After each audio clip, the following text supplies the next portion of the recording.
da da da da da da.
All in a day's work.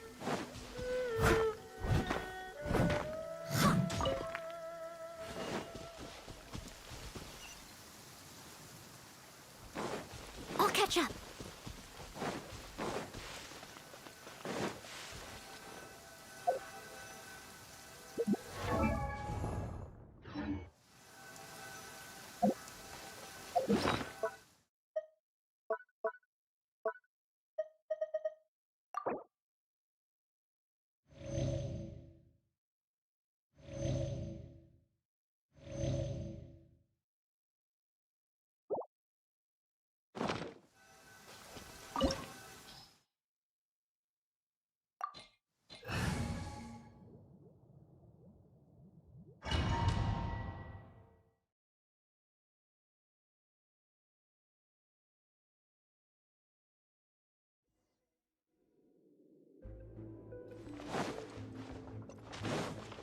So after all that running around, we end up right back here again. Look at us. We barely escaped this place last time, and now we're strolling right back in. Gee, surely we must be some of the bravest adventurers in all of Teyvat. That or the stupidest. To get to that creepy statue, we just need to follow the path we used to escape last time. That should take...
Looks like we're here.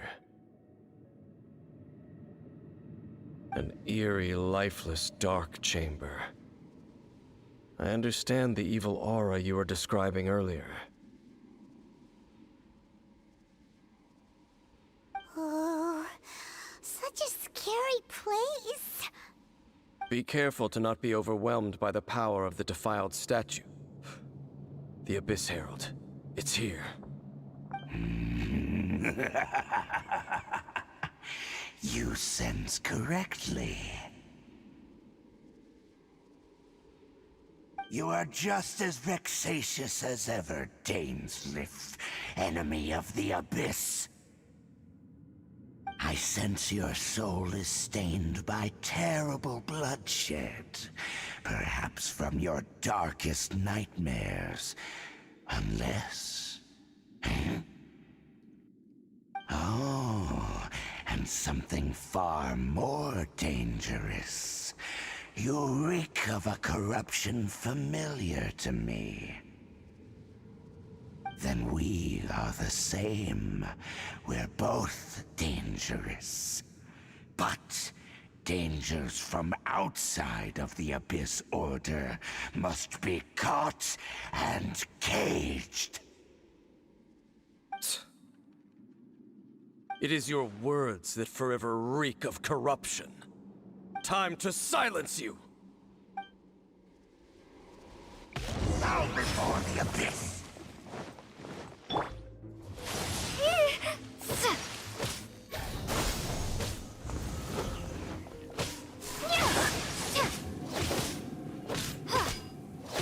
Abyssal roar!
Let the show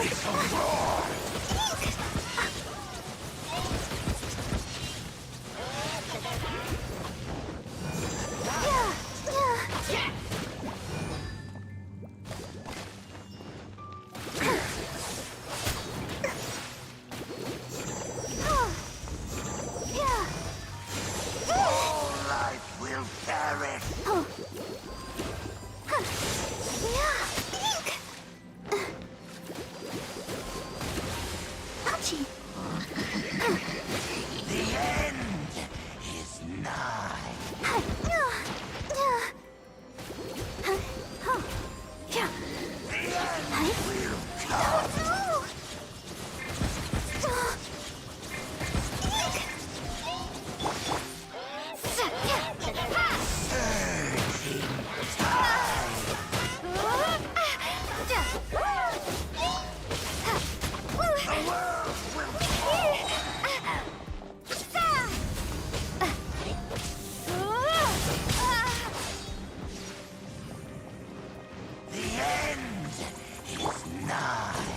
I must leave no stone unturned.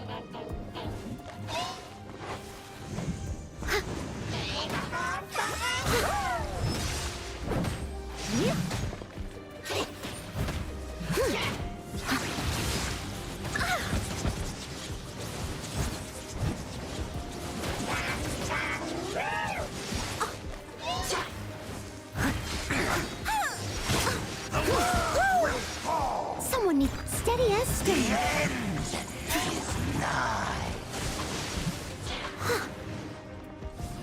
I'll catch up. I'll protect us. All life will perish. Gotta keep trying. Time. Yeah.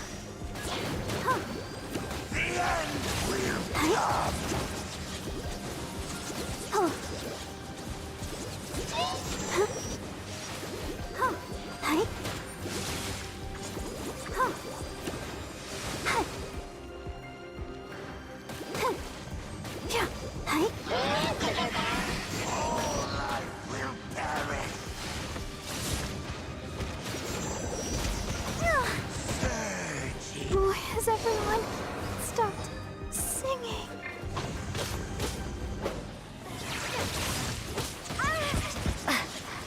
Scatter!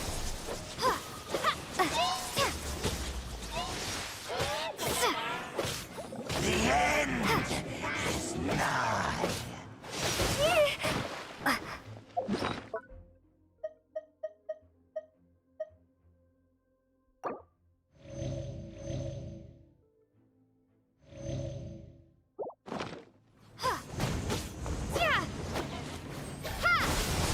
The world will fall. Surging tide. The end will come.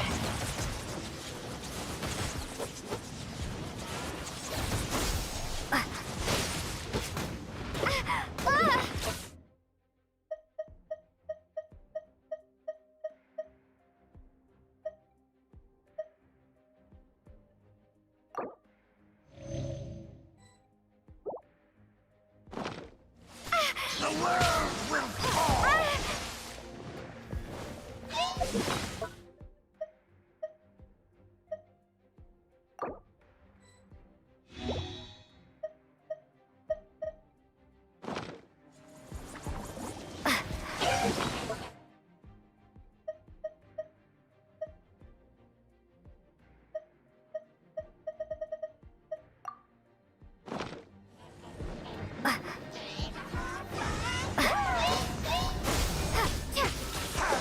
The world will fall.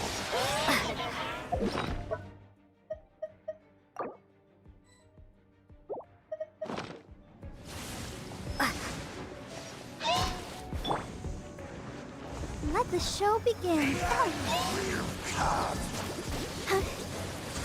Oh, no! Go, Barbara! All life will perish. Sister.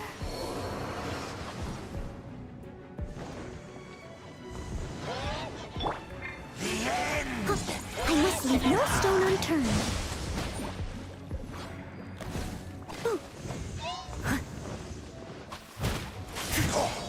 The world will fall. Surging I missed a spot. the end will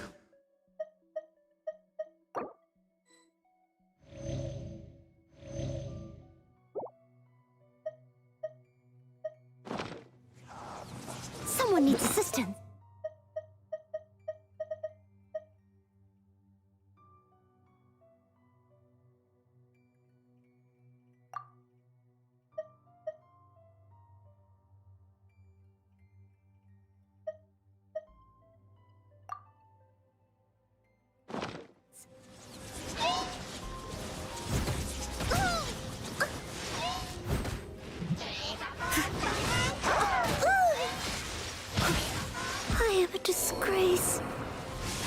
nights.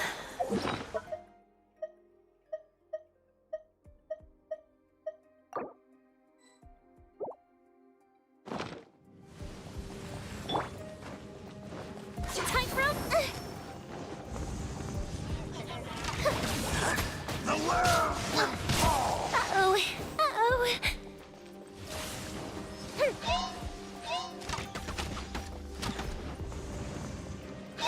Burned too brightly.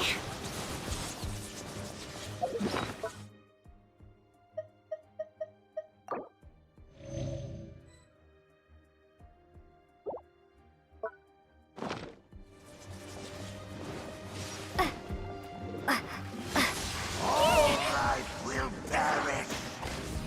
The end Scatter! is nigh!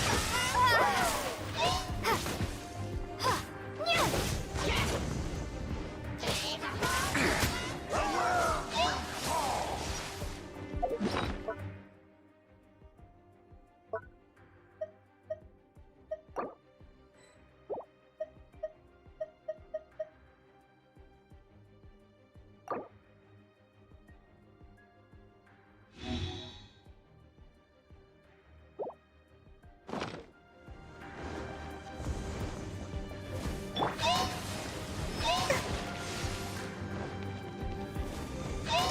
Why has everyone stopped singing?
The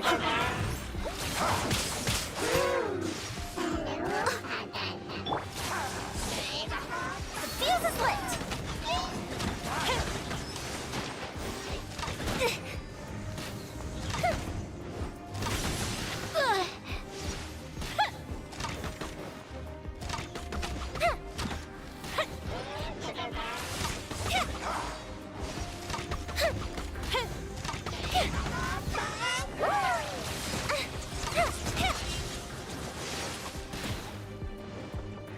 Time for a light show!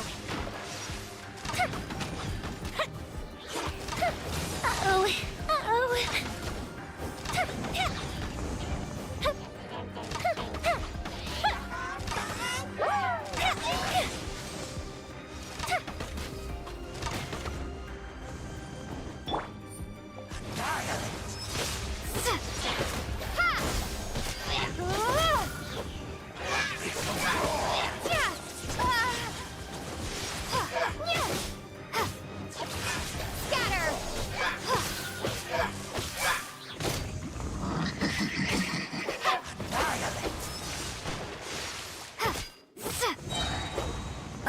Germinate!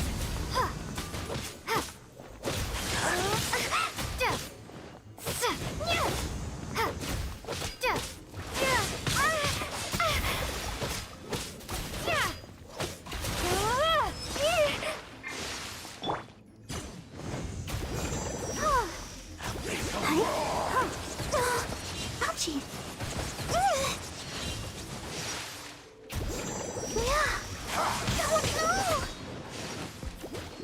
Hi.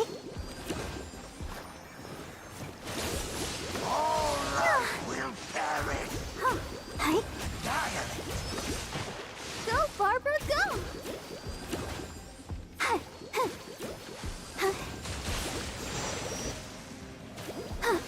The end is nigh. Yeah. Hi. Yeah. The end will come.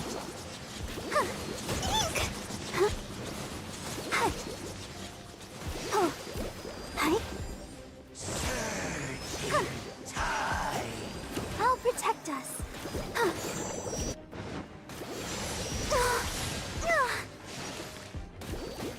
The end is nigh.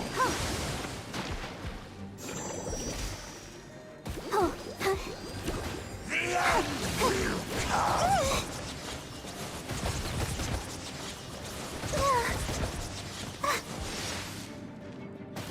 Hi. Surging tide.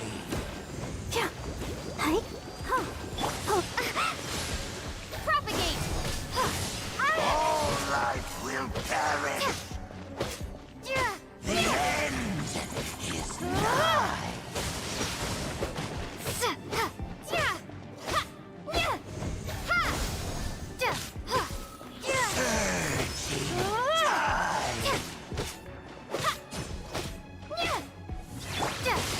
Go to ship down!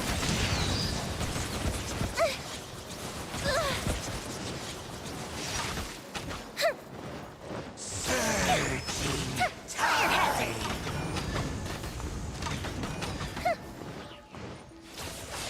The world will fall. The end is nigh.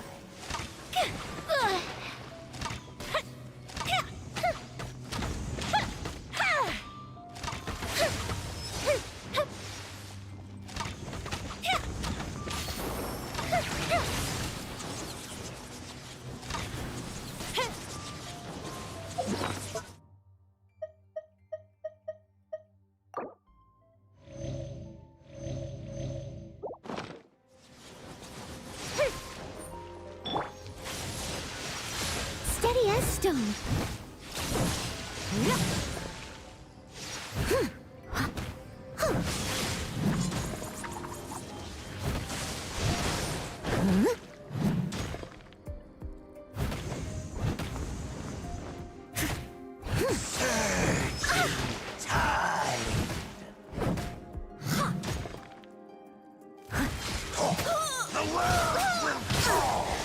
missed a spot. The end will come. I'll catch up.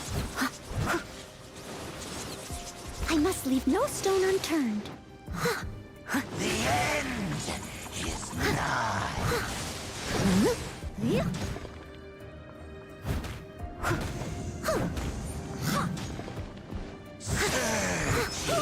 Tide. Someone needs assistance. Let's dance.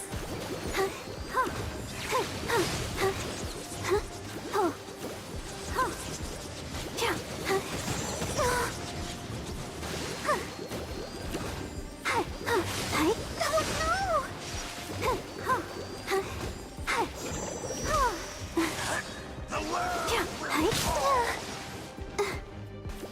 The end is nigh.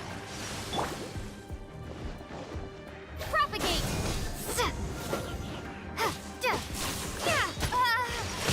The world will fall. Surging tide. The end will come.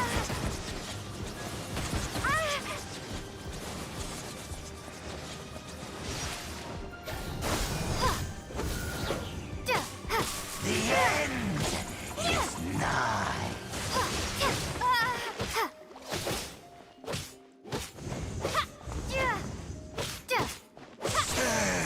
Propagate!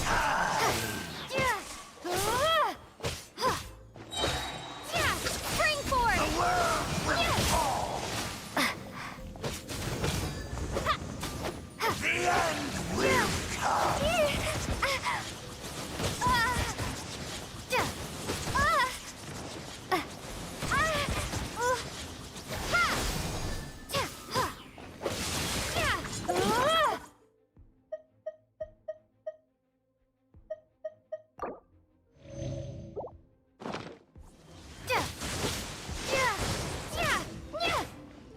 Propagate! Surging tide. Scatter! The world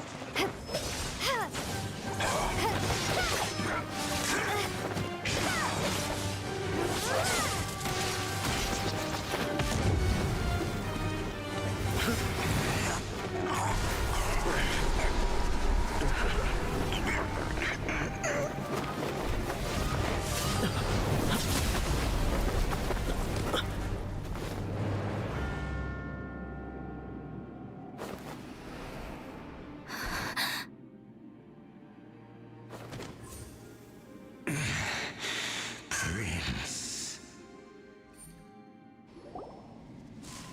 Hey! Could that be? Lumine.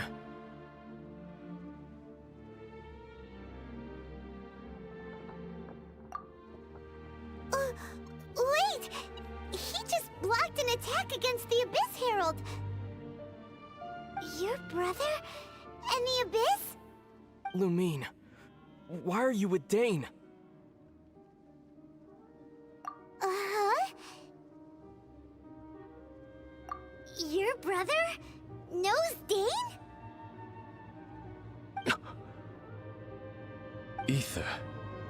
We meet again. What's going on here?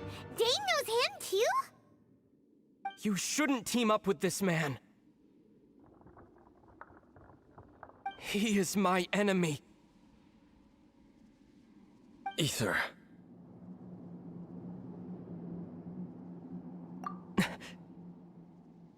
But it must be said. Don't try to stop me. Don't try to stop the Abyss. That man Dainsleif was the Twilight Sword, one of the royal guards of the final dynasty of Conria. 500 years ago, he failed to prevent the destruction of Conria. A curse of immortality was laid upon him, to forever wander the wilderness, while he watched the people he was supposed to protect turn into the monsters of the Abyss. You're saying Dane is from Conria? The same Conria that was destroyed 500 years ago? turned into monsters? You're trying to tell Paimon that the Abyss Order is not only related to Khaenri'ah, but is actually the people of Khaenri'ah themselves? And the whole thing about Dane being your enemy... Oh, Paimon's so confused.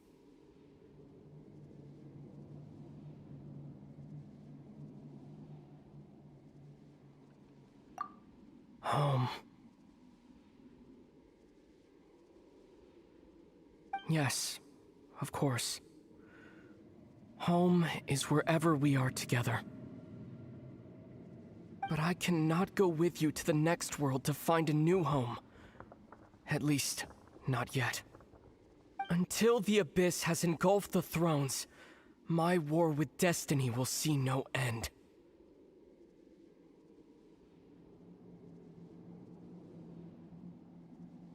Listen to me, Lumine. I have already traveled through this world once.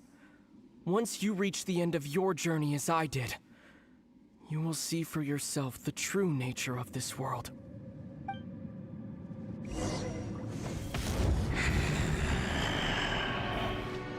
So we'll meet again. Though we need not rush, sister.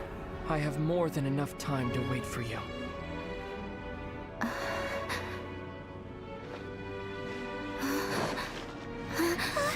We have always had enough time.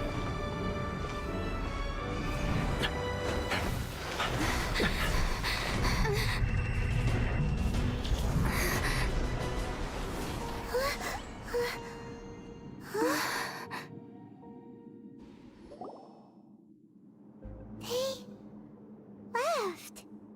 Oh, don't be too sad. We'll find them again. Look on the bright side. At least we got some really useful information. Really? You sure? At least now, as well as the Seven, Dane is also a key part of finding your sibling too, right? That's right! By the way, what they said just now is all pretty confusing. Did you understand it at all? Oh, well then, let's go over it again.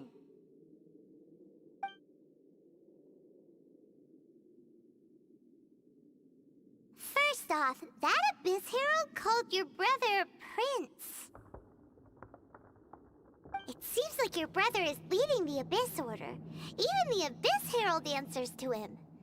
Still, we don't know for sure if he's the highest-ranking leader in the organization. Also, your brother said that he wants to engulf the thrones and go to war with destiny. What the heck does that mean? Could it be he wants to destroy the Seven and the Seven Nations? Next thing, turns out the Abyss Order monsters are really what the people of Khaenri'ah turned into after their nation was destroyed. This story is just plain terrifying. And Dane is from Khaenri'ah too. He witnessed its destruction 500 years ago. But he didn't turn into a monster. And now he's fighting the Abyss Order. So that's why your brother said that Dane is his enemy, right? But if the monsters of the Abyss are the same people that Dane protected all those years ago, then why is he enemies with the Abyss Order now? Also, how come after all this time we've spent searching for your brother, it turns out he's on the side of the Abyss? What's up with that?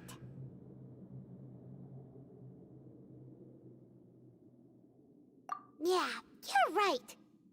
Then we can't let ourselves get down about it now. Our journey's not over yet. Let's get a move on. Time to leave this terrible dark place and get back to the surface where the sun shines bright. If your brother wants you to reach the end of your journey, show him what you're made of. Come on, traveler. Let's go.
never imagined your brother would have sided with the Abyss.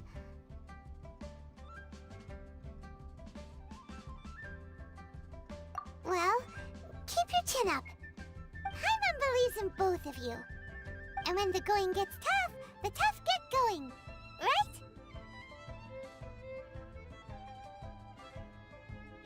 He said we needed to reach the end of our journey. Paimon bets he still has lots more to tell us. And we won't find out what this journey is or where it will end unless we keep going. Aw, don't mention it, partner. Travel buddies are supposed to look out for one another. Although, where should we go next? If we want to continue with the journey... Oh, you mean the god that took your brother away in the first place? You're right. After all, everything that followed, all this confusion, it all started with her. Yeah, Paimon bets she's the key to understanding this whole mystery. Well, we've ruled out 2 gods so far, the Anemo and Geo Archons. So, next... Paimon doesn't think we can simply walk into Inazuma. Zhongli said it was a closed nation. We'll have to find some other way in. Why don't we ask someone from Inazuma how to gain entrance? Oh, Paimon's thought of someone already! Atsuko, in Liyue Harbor! She's from Inazuma! Let's see what she has to say!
Ad Astra Abyssa.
Ad Astra Ab...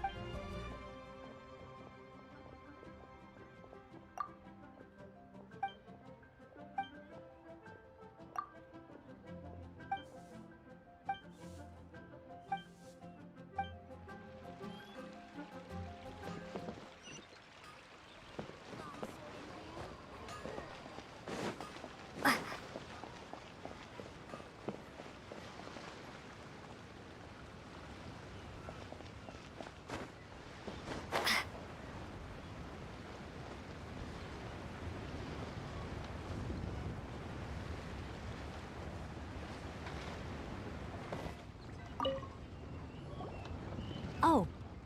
Hello. Oh, I mean good fortune, right? I'm still learning to talk like a local. Is there anything I can help you with? We wanted to ask, how do we get into Inazuma? Oh, so that's why you're here. Well, there is a way, Great! We came to the right person! but the chance of success is incredibly small. Huh. Incredibly small? Then how did you get out of Inazuma in the first place? It was in leaving Inazuma that I found out just how dangerous this method truly was. All I had to rely on was a little wooden raft that I'd put together myself. There was a storm raging ahead of me, and my pursuers were close on my tail. After I'd escaped their clutches, I floated on the open ocean for I don't know how many days. My rations and fresh water supply soon ran out, and I remember getting to the point where I was sure I'd reached the end. Then, I blacked out. But, to my surprise, my journey didn't end there. Or to put it another way, a new beginning found me.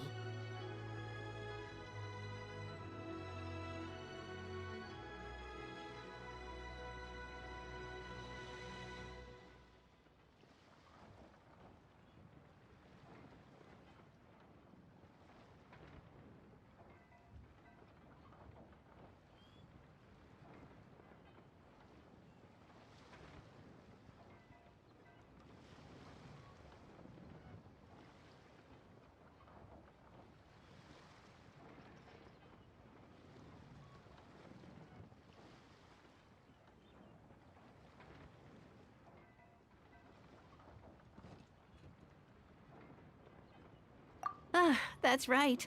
I escaped by the skin of my teeth. The fact that I'm even alive to tell the tale must be a sign that the gods were watching over me. What a horrible journey! And you set off knowing how dangerous it was? Why? Well, because everything is just too restrictive over there. The atmosphere is so stifling. The Kanjo Commission subjects everyone leaving or entering the nation to a protracted approval process, and I felt like I didn't belong there. Kanjo Commission? What's that? Along with the other two commissions, they oversee everything in Inazuma. We usually collectively refer to them as the Tri-Commission. I suppose they're equivalent to the 8 trades under the Liyue Qixing. One of the obligations of the Kanjo Commission is to conduct rigorous identity checks on all individuals leaving or entering Inazuma. All non-nationals are processed centrally on Rito upon arrival. Meanwhile, the Tenryo Commission is responsible for implementing the recently promulgated Vision Hunt Decree. They act like the executive arm of the Raiden Shogun's rule. Loyal, yet unfeeling. It doesn't feel good to speak ill of my home like this. But after spending so long under that oppressive atmosphere, I begin to lose all hope for the future.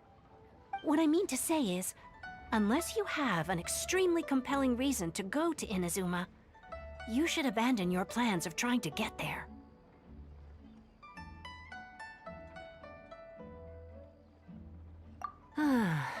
You should know that the sea around Inazuma is engulfed in a perpetual tempest of wind and rain. Supposing you survived that, you would still need to get past the samurai guards that enforce the Sakoku Decree, the closed nation policy of Inazuma. And even if you did manage to find a way, you'd still have to produce the necessary documentation at the Rito Center for processing Outlanders. Otherwise, you'd be kicked out immediately. Seems like they really don't want anyone setting foot in Inazuma, huh?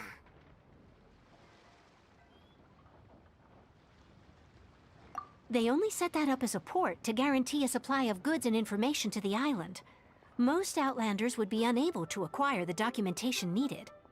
But if you really are set on going, there is one thing you could try.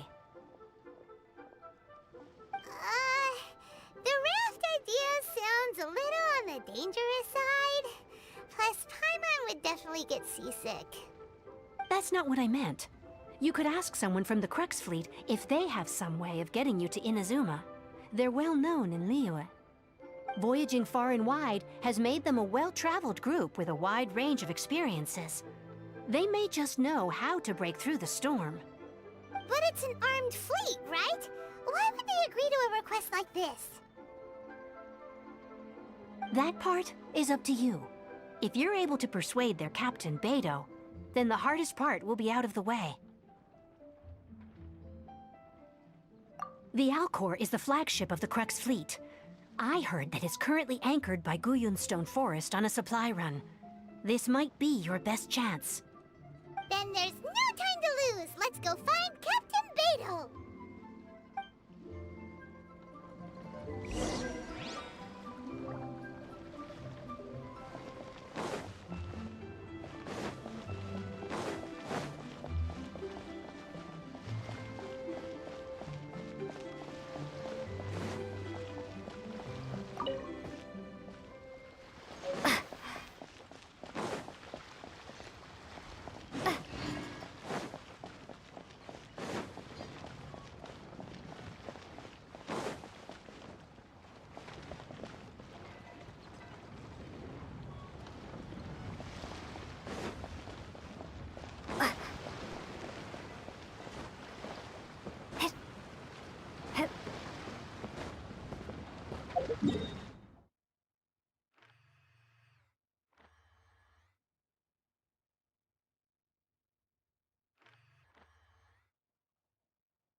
A reward on the road.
we got here? Wait, I know you. You're that traveler, aren't you? The one who fought against the Fatui and Osile, right? Ningguang told me about you. A traveler of great insight and remarkable skill has saved Liyue, she said.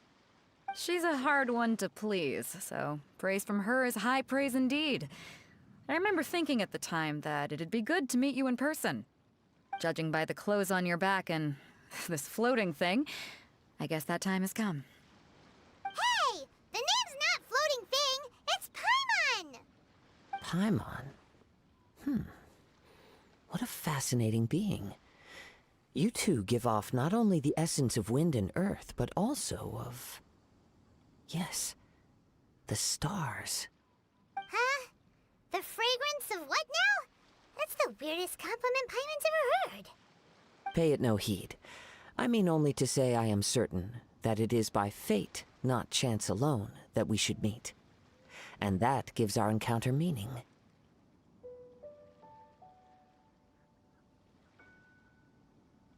You're not far off, but they go by a different name in Inazuma. This young man is Kaidahara Kazuha, a temporary addition to my crew for reasons I won't bore you with. Occasionally, he opens his mouth and flowers come out instead of words. With this fine ship and the soft sea breeze, would it not be romantically irresponsible of me not to acknowledge it with a line or two of poetry? Well, I can't argue with that. Okay then. Once the clash is underway, I'll give you a chance to perform. Only if the mood takes me, of course. Poetry for poetry's sake tends to lack meaning. Hey, you don't want to pass this opportunity up too easily, especially seeing as our great hero here might be in attendance. Oh, wait a minute. What's the clash? Also, just to clarify, by great hero, do you mean... Huh? I thought you might be here to sign up. You're telling me you've never even heard of it? The Crux Clash is a martial arts tournament that I hold. There'll be a whole bunch of folks taking part to showcase their talents. There are 2 important rules. 1, competitors must be renowned fighters.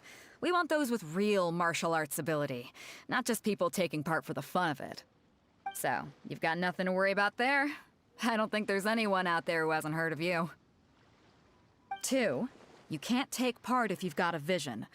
Otherwise, things get a little one-sided.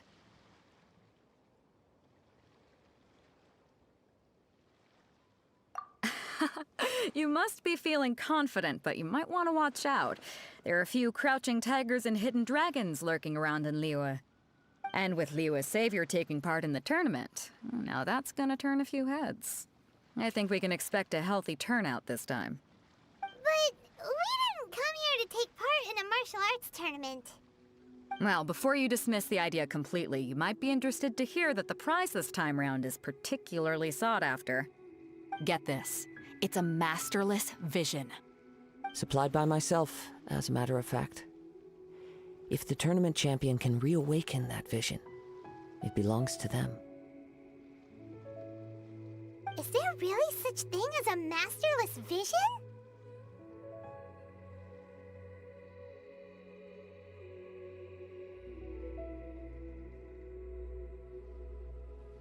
When a vision bearer dies, the light in their vision will fade away. But the shell that housed that light remains. As for whether this shell has any practical application, well, this remains to be seen.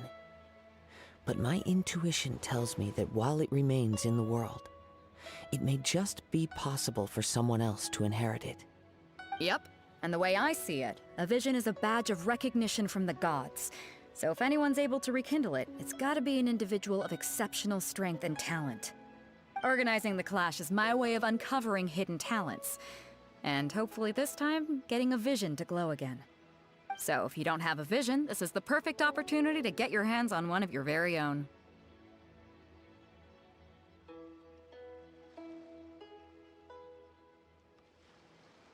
Yeah, we're interested in getting to Inazuma, not fighting in some tournament. Inazuma? You want to go there? Well, why didn't you say so? Inazuma? No sweat. In that case, if you win the tournament, I'll give you a choice. Masterless Vision, or a ticket to Inazuma aboard the Alcor. Up to you. You just want her to take part in your tournament! What's wrong with that? The more talent we have, the better the tournament will be. I couldn't let a competitor like you fall through the net. What are we gonna do? Looks like we pretty much have to do this tournament if we want to get to Inazuma, huh? Great. Then let's get you signed up. Head to the tournament arena in Guyun Stone Forest. Kazuha and I will be over soon. It seems like it will only be a matter of time before the answer is revealed.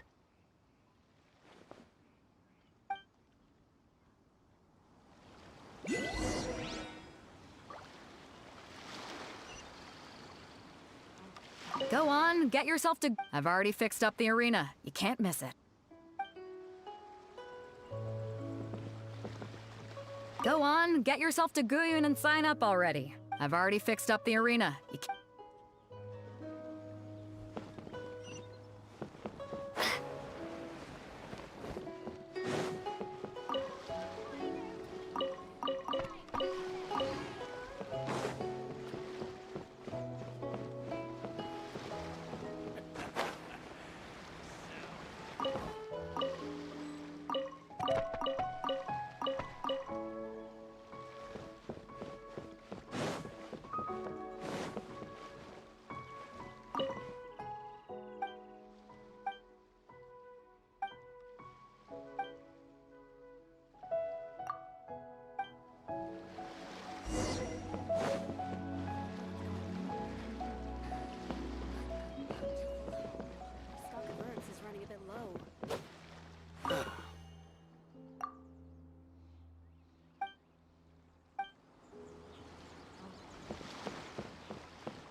A reward on the road.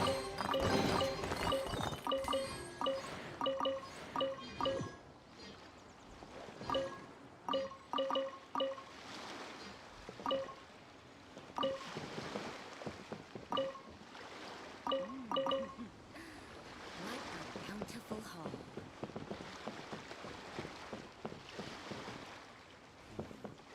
Weapons on this side are quite well maintained.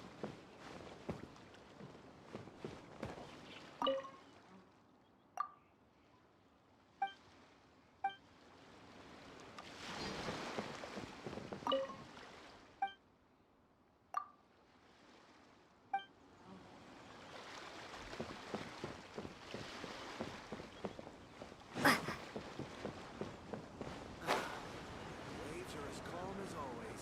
Ahoy there, mateys! Time to set sail!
I'll catch up.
be up again.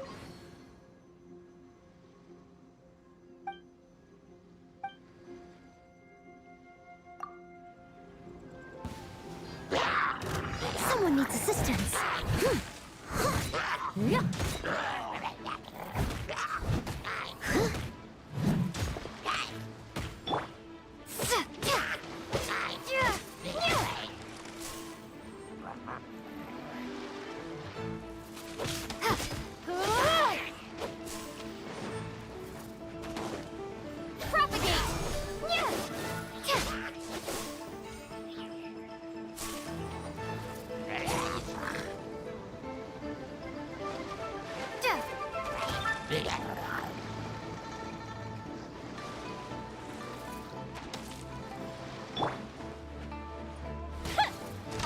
The fuse is lit!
Hello?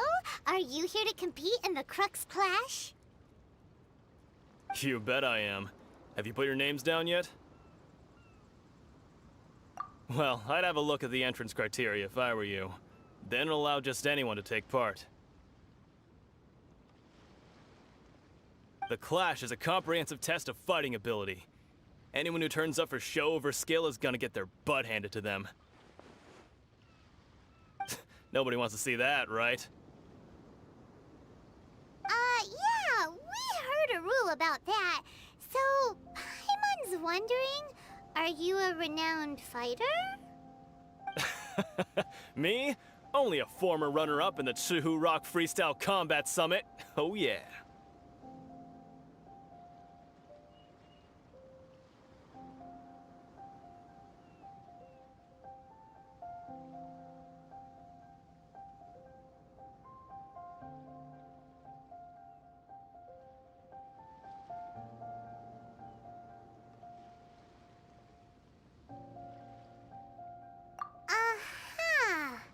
Also, that doesn't sound like the most official tournament out there. What? You... Nonsense. Have you been living under a rock? It's been going on for years. There were plenty of competitors when I took part. Not to mention, I've helped the Millelith catch treasure hoarders before. There were 2 of them trying to escape. I soon sorted them out. They tried to sneak past me under the cover of darkness. They didn't know what hit them. I planted a left hook on the skinnier one's face and sent him flying. Then, the big guy pulled out a knife. I stood my ground, of course. A roundhouse kick sent the blade hurtling into a beam above us. I told you. Unarmed, outnumbered 2 to 1, but I still got the upper hand. I'm not saying I came out completely unscathed, of course, but the fact remains that I did manage to subdue the both of them, and hand them over to the Millelith. I received quite the commendation. Oh yeah. Uh-huh. But for us, even 4 or 5 treasure hoarders at a time is all in a day's work.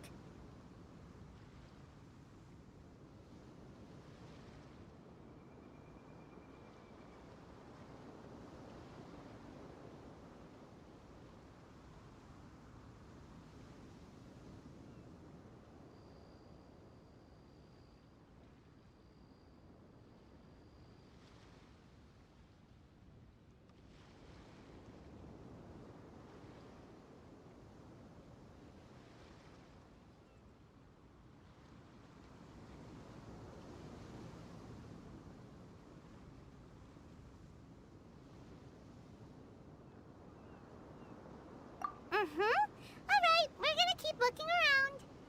I'll see you in the arena, but I don't plan on losing to a pair of children anytime soon.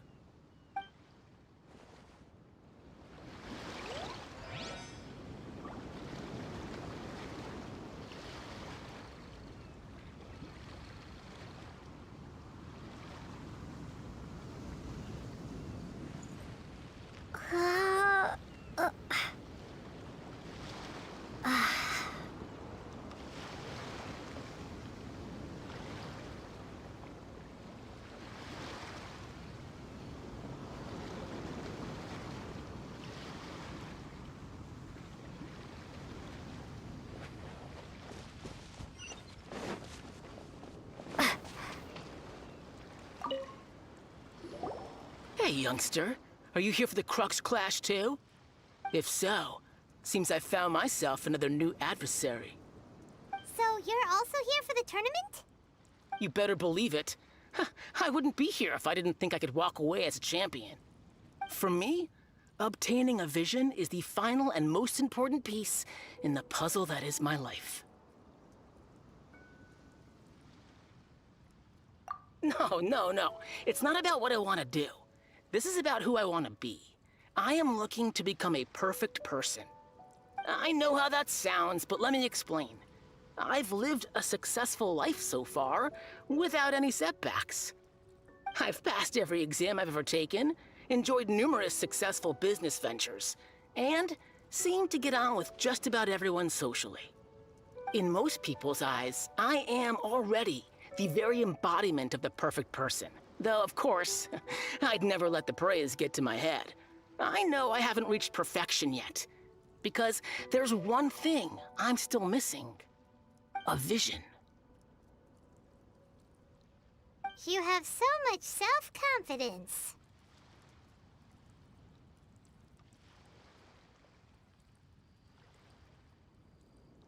That's not important. I have a contact in the Crux fleet who was happy to vouch for me. So, they very kindly made special arrangements on my behalf. I've also brought along a bit of an entourage for moral support. It's such a blessing, really, to have so many good friends in my neighborhood. Of course, I also put in a few good days' practice, concentrating mostly on rare and esoteric styles of Kung Fu. As a high achiever by nature, I'm confident I've done enough to guarantee my victory in this tournament. Ha! You don't mince your words, do you? The arena will be the judge. Now then, if you don't mind, I need to finish my pre-competition routine. It's not too long now before you'll get to see me in action.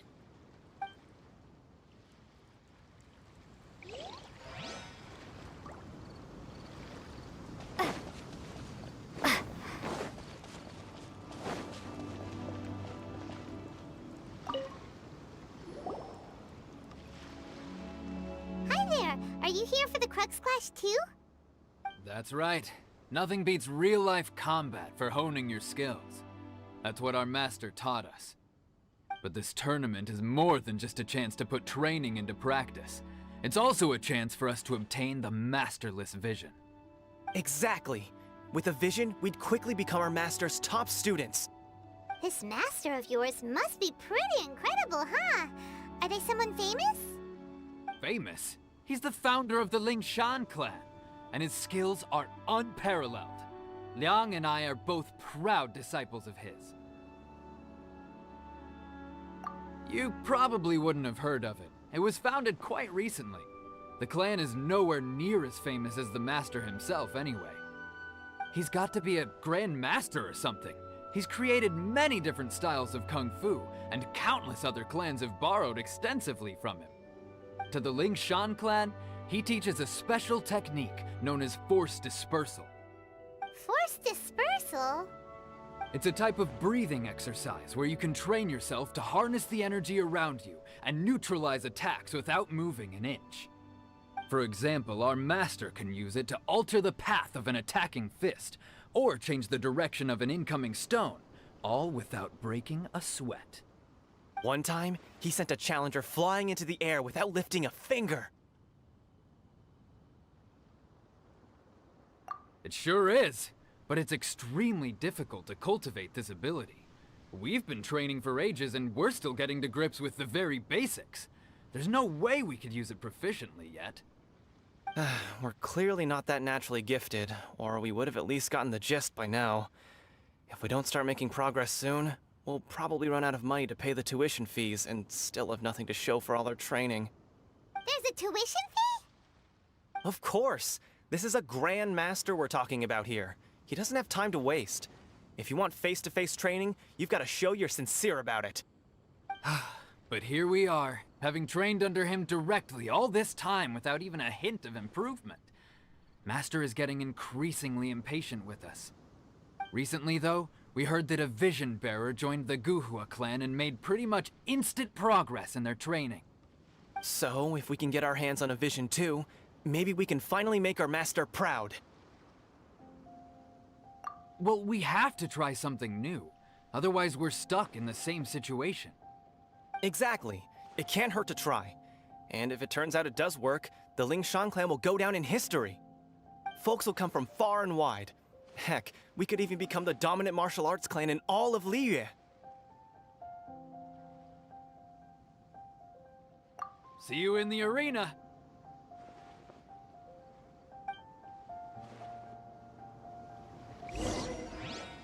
So, to recap, we're up against an inflated ego, some gullible guys paying way too much for their kung fu classes, and another guy who's just really average. Seems like you've got a pretty good chance of winning this thing. Come on, let's go sign up.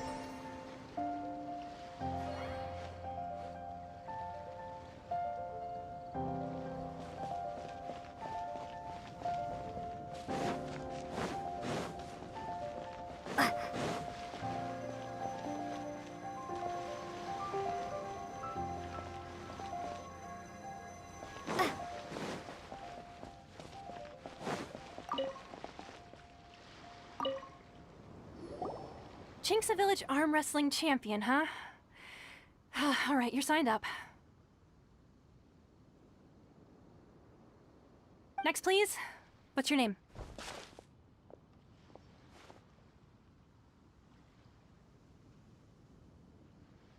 Wait, aren't you? Did I hear that right? Is it really them?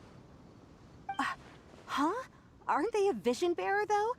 Why are they trying to enter the clash? I have to ask, aren't you the traveler that helped Liyue fight off that ancient god? It's really her! The one that spoke with Lady Kuching at the Rite of Parting. Oh, I wonder if I can get her autograph later. I trust you are aware that, only those without visions can enter the tournament?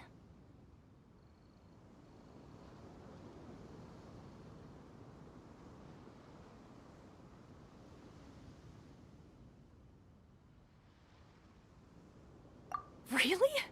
But from what I've heard, the things you're capable of in combat are nothing short of extraordinary. You walk into the most dangerous situations imaginable, face off against all sorts of monsters, even the Fatui, and always come out on top. Yep, she still doesn't have a vision, though. See for yourself. My apologies. I didn't mean to be rude. I'm sure a great hero like yourself would have no reason to lie. Now, could I ask you to provide a few claims to fame? It's just a formality for you, of course, but I have to make a record of competitors' achievements as part of the sign-up process. So far, I've got defeated the ancient god Osial, so that's one. Do you have any others? Yeah, and also a dragon, too! Put down Battle with Storm Terror. Whoa... Might as well declare her the champion already. I wonder if it's too late to withdraw. Okay, that's plenty. Actually, this is the most dazzling track record I've ever seen. By a long shot. Right, your registration is complete. Now, a brief word about the prize. A great hero such as yourself can surely only be here for one thing. To win the tournament and claim the grand prize, namely, a vision. Oh, here for that. We're here because Captain Beto promised to take us to Inazuma if we win the tournament. There's another prize, too? Oh, first I've heard of it. Beto must have upped the stakes this time to attract top talent. But why would anyone want to go somewhere as dangerous as Inazuma? I see. So, I take it you discussed your terms with Beto in advance, then?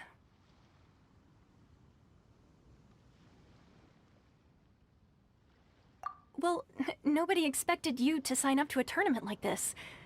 I can hardly believe it myself, to be honest. Anyway, the qualifying rounds are about to begin. I'll leave you to your preparation.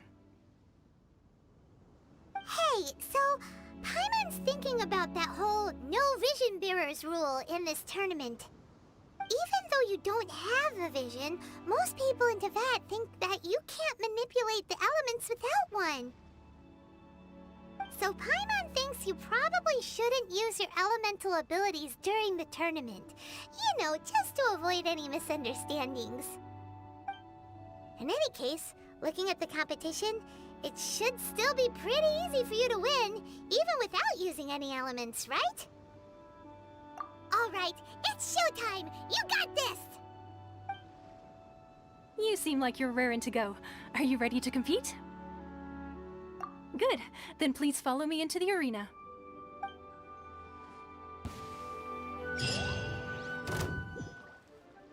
Our next competitor is seen by many as the favorite to win this tournament. Her first bout begins now! What a strange guy. Why was he so confident to begin with? Well, now that we've won, let's go and see Beto. She'll probably have something to say to us.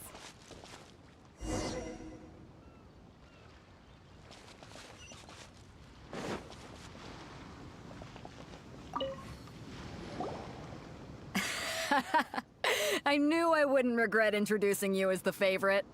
So, what do you think, Kazuha? She totally dominated that guy and did it with style, too. Impressive. But I also observed our favorite exercise some restraint, as if to protect the opponent from serious harm. Well, I fought my fair share of battles, both big and small. And I say, after the show she put on just now, she's more than convinced me of her ability. So come on, we all know you've got a wide vocabulary in there. Can't you spare a word or two to congratulate our up-and-coming champion? All right. Let me think how to aptly phrase these words of praise. You fought well. All right then. I was thinking your inner poet might want to join in the fun, but I guess I shouldn't put you on the spot like that. You know, a lot of competitors came to me saying how surprised they were that Liyue's hero was entering the tournament. And since you signed up, we've had many others do the same, with more than a few top-tier fighters among them. I'm sure lots of them are here to find out how they stack up against you. Well, since everyone sees you as the one to beat, I figure I should start treating you that way too. For one thing, we don't want you wasting all your energy in the early rounds fighting people who are well below your level. Not to mention, you must be itching to fight someone in your league too, right? So, I'm putting you straight through to the semifinals. Huh? But we only just started the qualifiers. Seems like a crazy system if we just skip straight to the semifinals. This is how Captain Beto works. You won't persuade her otherwise. Besides, at your level, you would have made it to the semifinals anyway. Huh. To be fair, Paimon was thinking that too. All right, I'm gonna watch some more of the tournament. If there's any potential contenders for you out there, I want to know who they are and what they're about.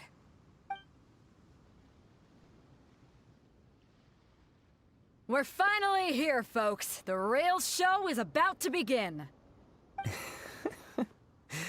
The captain seems to have high hopes for this tournament. I have not seen her so excited in quite some time.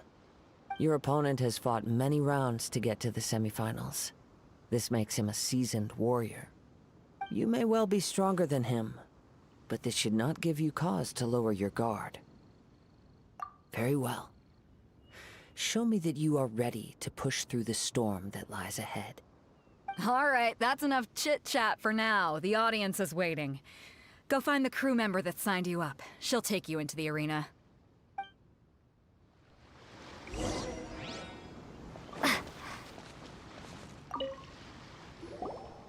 Your opponent in the semifinals is new to the Crux Clash, but he has quickly become the dark horse of the tournament. I do not doubt your abilities, but I would suggest that you make sure you are fully prepared before you begin. Relax. My girl's at the top of her game. She ain't gonna lose. Okay, follow me. At last, the moment we've all been waiting for. The semifinals have begun. Who's it gonna be this time? The hero or the dark horse? I don't care about the prize. You're a strong opponent. That's what I'm here for.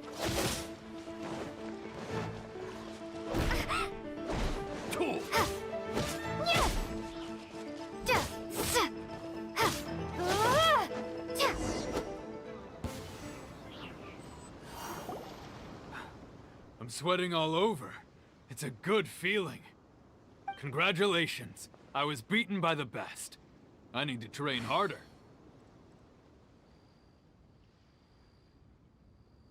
Right! For a moment there, Paimon was a little worried. If you had a vision, you'd definitely be one of the strongest around.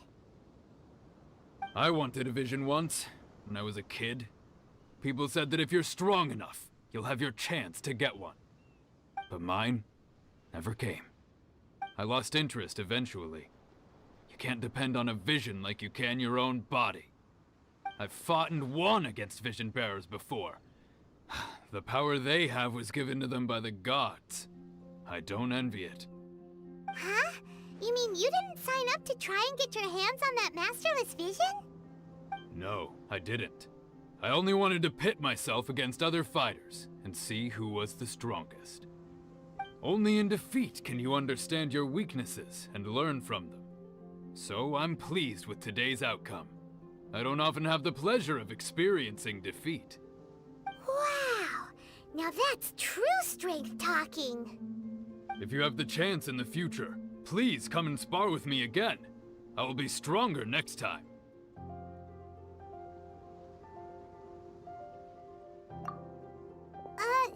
By the way, do you know who else made it into the finals? Is it gonna be someone even tougher than you? Whether they'll be as tough as me, I don't know.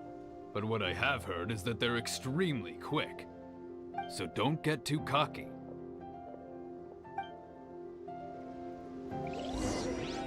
There he goes. Maybe we should ask around, see what we can find out about our opponent in the final round. Paimon thinks we might need to up our game a little.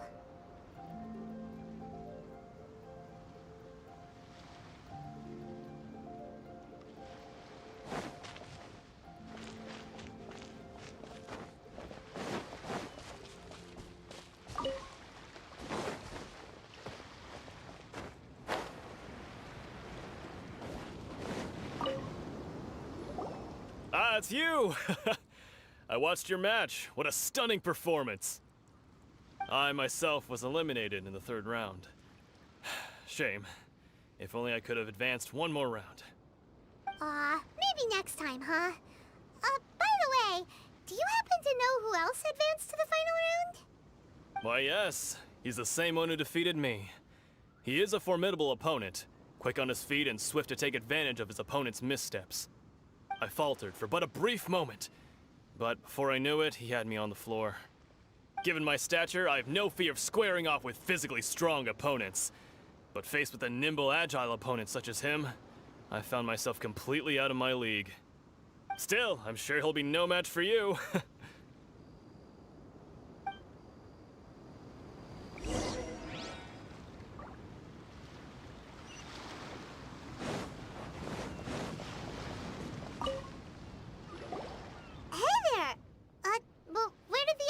Go. He tried to use force dispersal to deflect a punch, but instead he took it straight to the nose. There was blood all over the place. His opponent was pretty freaked out by it. He kept asking him, "Why didn't you dodge?" but he was pretty much out cold by that point and couldn't reply. Why don't you dodge, they ask. Because to not dodge is the very essence of Lingshan clan kung fu. It's just that he hadn't quite mastered it yet. Don't even get me started. I spent all my energy helping him get from here to the boat to take him back to the harbor. But by the time I got back, my scheduled match time had already passed and I had to forfeit. I don't dare tell my master about this, otherwise I'd never hear the end of it. Sorry, I shouldn't be complaining in front of you like this. I'm afraid I'm still a bit out of sorts at the moment, so I probably won't be able to help you with whatever you were here to ask me about. Oh, all right then. Hope your buddy makes a swift recovery. Hang in there. Thanks, I'll do my best.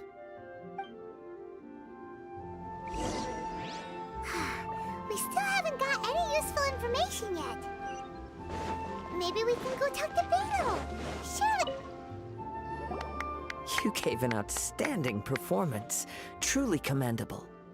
I could sense that you're not familiar with bouts of this kind, and it could have cost you the match.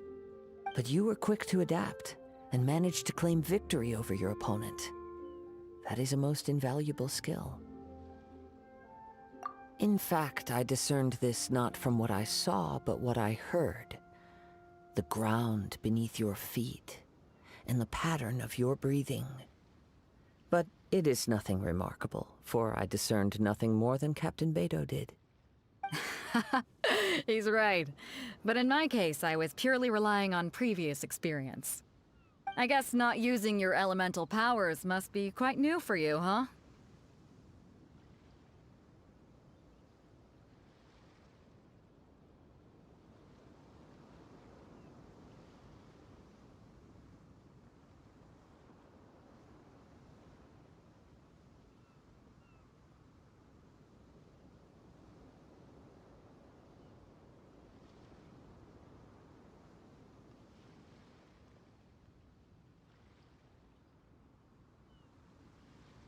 We wanted to ask about who our opponent will be in the final round.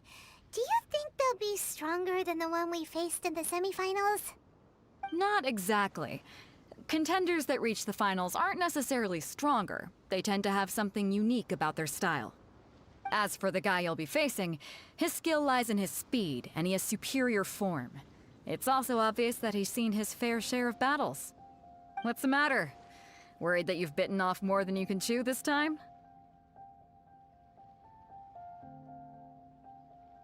If that is the case, then I have a proposal for you.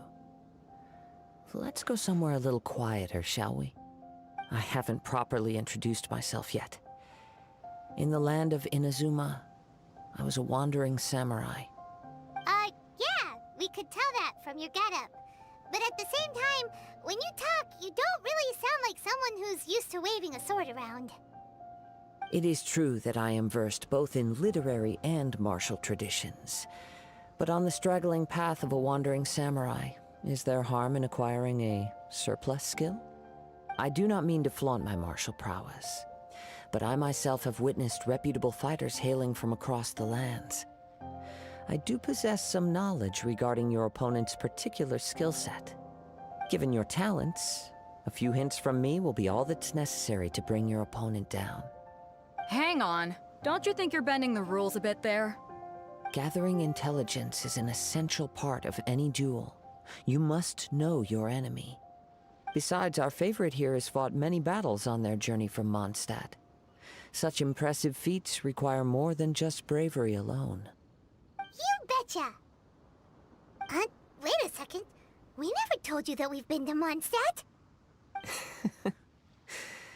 Does one not leave a trail when traveling through the wild? In return, nature also leaves its traces upon you. However, there is only so much that can be discerned from these traces. I sense that many things about you elude me still. These are the things I am curious to know about. Come with me. Some post-match entertainment is in order.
Is this an answer from this world?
Let me open it.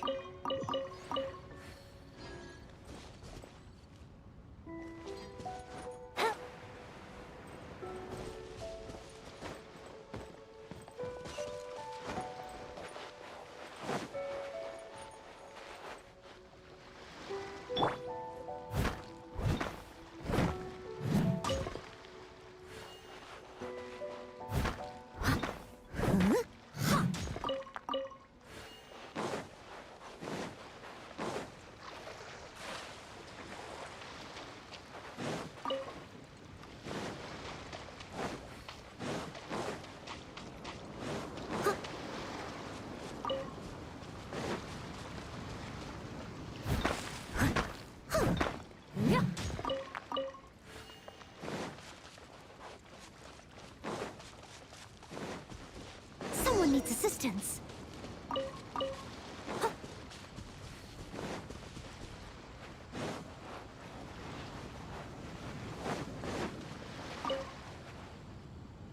Now that we're alone, let me cut to the heart of the matter.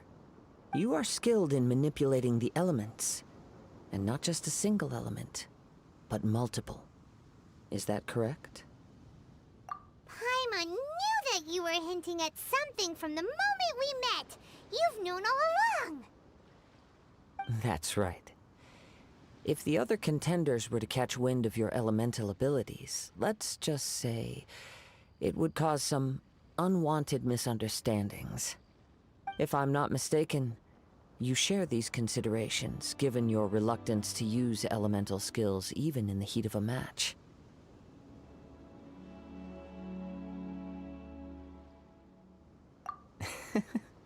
When I talk about that which I see or hear in you, this is not poetic symbolism at play. I mean these things in the truest sense possible. Since a young age, I have been attuned to the tidings of nature. I hear the breath of the wind and the whispers of the leaves. It is things of this nature that I also hear from within you. Nothing more. As crazy as all that sounds, somehow Paimon still believes you. My humble abilities are negligible compared to your incredible feats.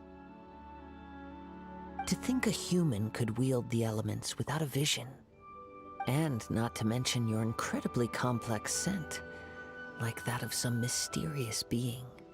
Hey, stop evaluating us based on our smell! It's weird!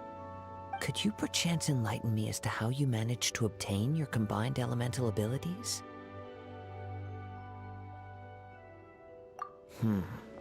Extraordinary.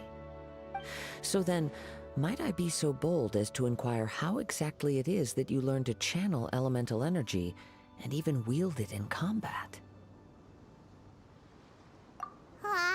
It's nothing really. Paimon just told her whatever came to mind. It's been a long journey, and many things have happened along the way. Somehow, she just naturally learned to use the elements through it all. Honestly, even Paimon doesn't understand how it all works. Perhaps such unfathomable things are the essence of the gods and the visions they grant. However, I still wish to have the honor of seeing how you wield the elements. Perhaps it may yet reveal something to me. Of course, I too shall share with you all that I've learned. That will make it a fair exchange. Now then, let's test your skills, shall we?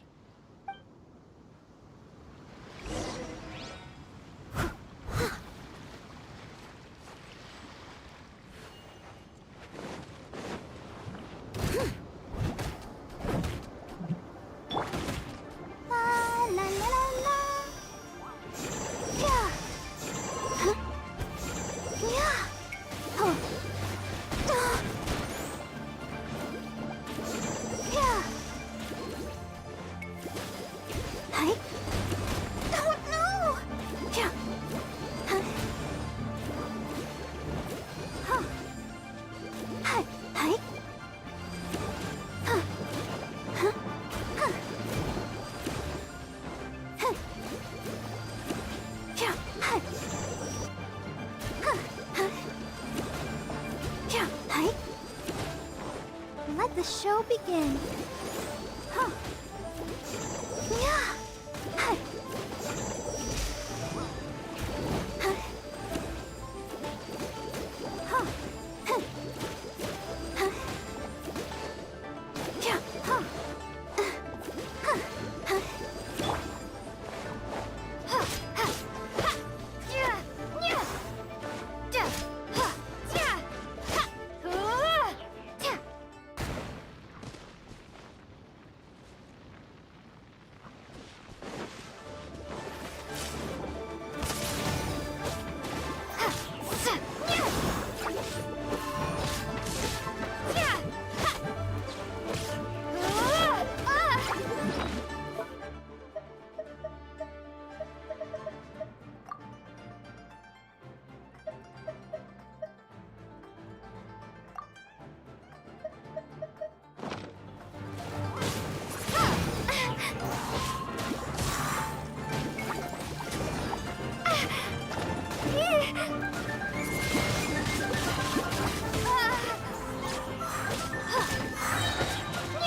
Be gone!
your skills in battle are truly beyond reproach. Even with your opponent's speed, he shouldn't be able to overwhelm you. Your opponent is skilled at controlling his breathing and maintaining balance, which enables him to execute moves that many would find impossible. He relies entirely on the element of surprise to defeat his opponents. In other words, as long as you remain mindful of his ability to detect weak points, then his attacks should pose no threat to you.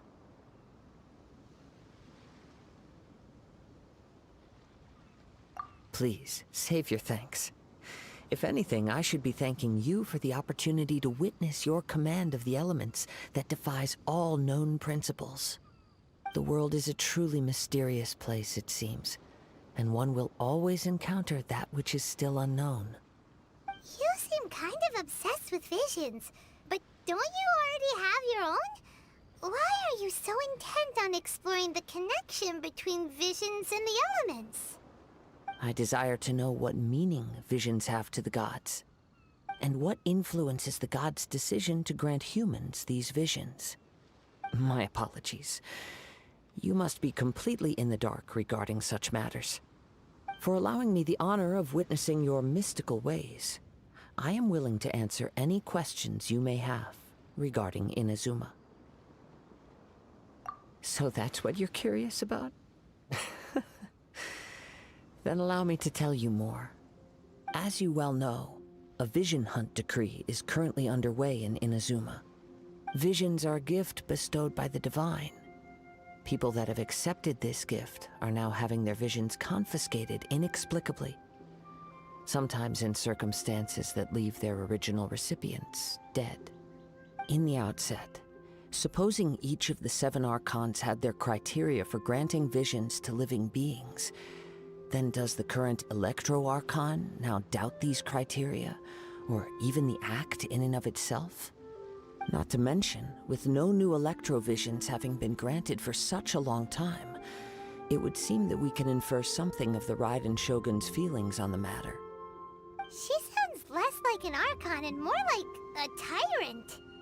As far as I know, she is an Archon that pursues eternity. She will relentlessly carry out her will with no regard to what others may think or feel.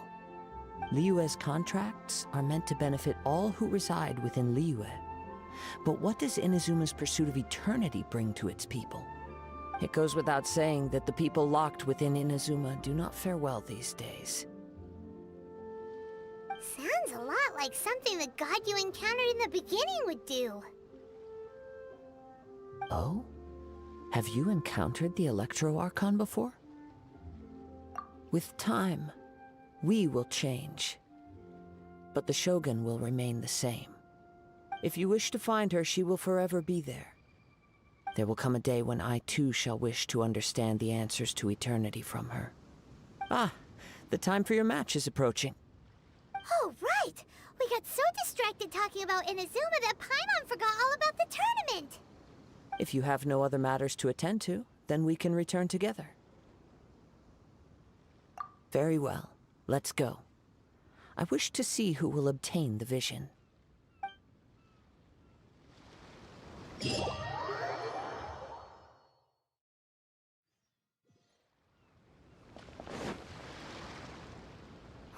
Why isn't he here yet? Never mind. We can start by making your entrance first. Everyone, listen up! Your attention, please! We've reached the climax of the Crux Clash! This is the final match! We've seen many exciting battles today, and now, at long last, the 2 finalists have emerged. Now, I'd like to introduce our first combatant. Though few have seen her, her reputation knows no bounds. She strikes fear into the heart of Osile, and the mere mention of her name causes even Fatui Harbingers to turn pale in the face. Introducing Liyue's traveling hero! Wow! I've been waiting for this moment. I'm sure everyone witnessed her thrilling match in the semifinals. But today's final round will surely take things up a notch. As for our other combatant, he still hasn't arrived. Come on, what could be taking him so long? You can't just forfeit for not showing up like in previous rounds. This is the finals. Apologies! Everyone just sit tight!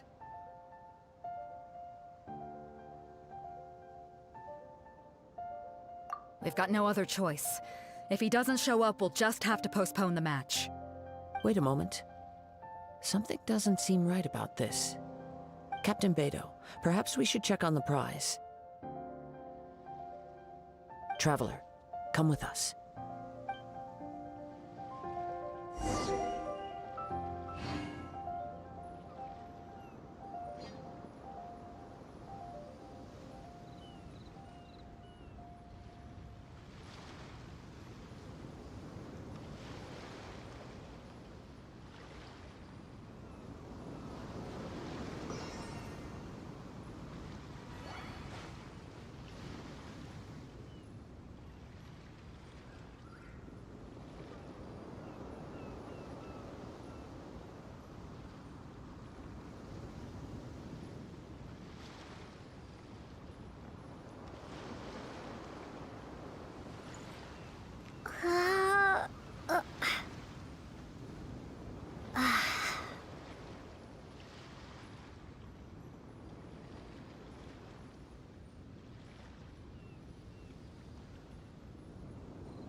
Let me see.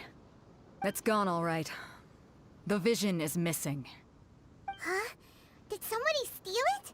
Who would dare do such a thing in broad daylight? We don't know when it was taken exactly. I never thought that someone here would have the guts to cross Captain Beidou. No need to worry. Even the craftiest sleight of hand does not escape nature's watchful gaze. The culprit has only acted recently. They will not have gotten far.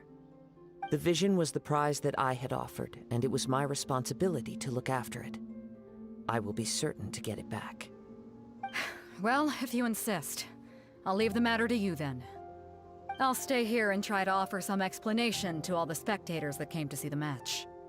If you would, please come with me. But we're on an island. Where could he have possibly run to? Come with me. I can sense the winds are coming.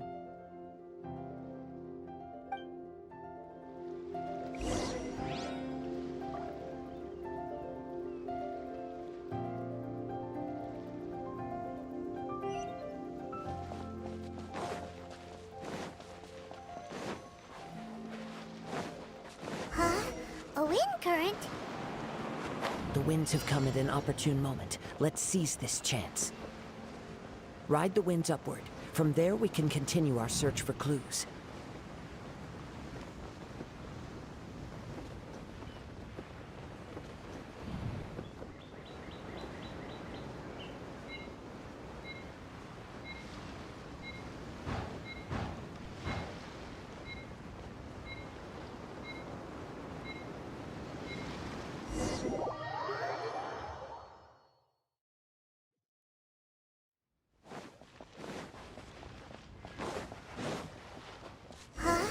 A wind current? The winds have come at an opportune moment. Let's seize this chance. Ride the winds upward. From there, we can continue our search for clues.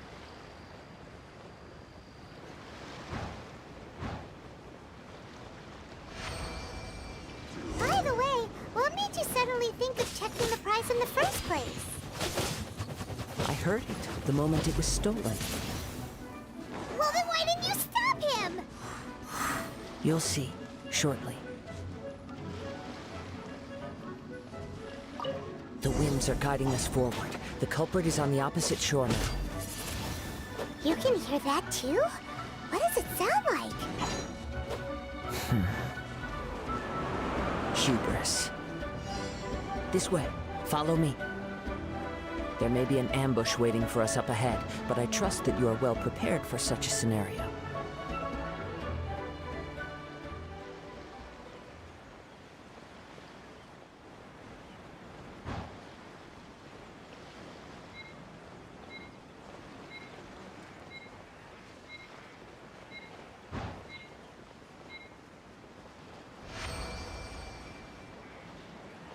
hoarders! They're here! Get them! Treasure hoarders, just as I expected. In which case, please stand back. Prepare to be blown away!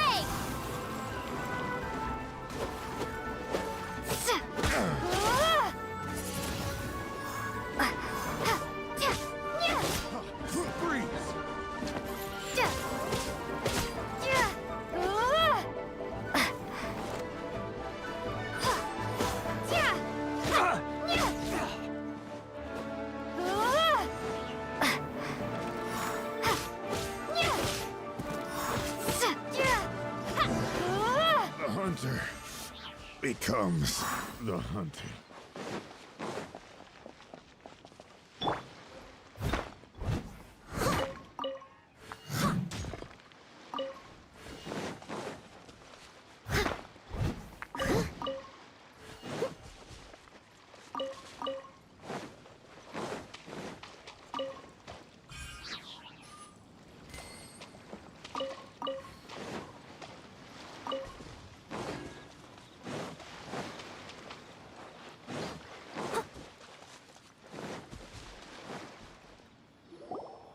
You caught up with me? How is that possible? I had even prepared a boat to ensure a quick getaway, and still you caught up to me! No boat could ever match the speed of the wind. The wind? What are you talking about? Oh, I get it. Your vision.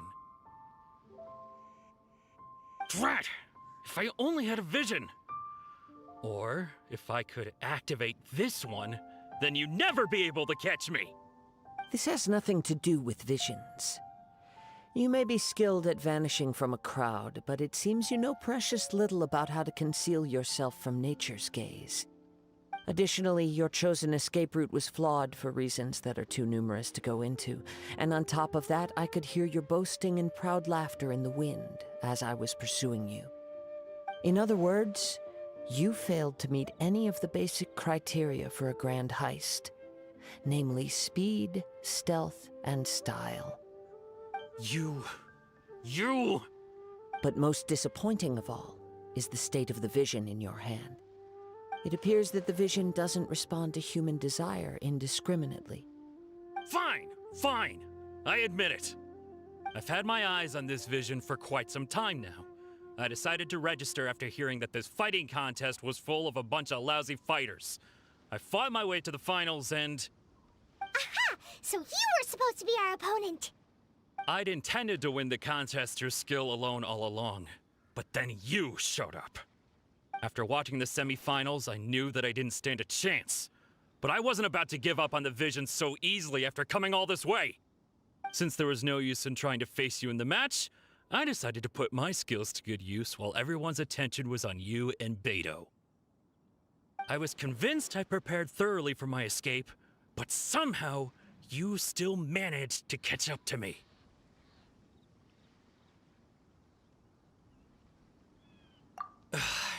Drat. This should have gone differently.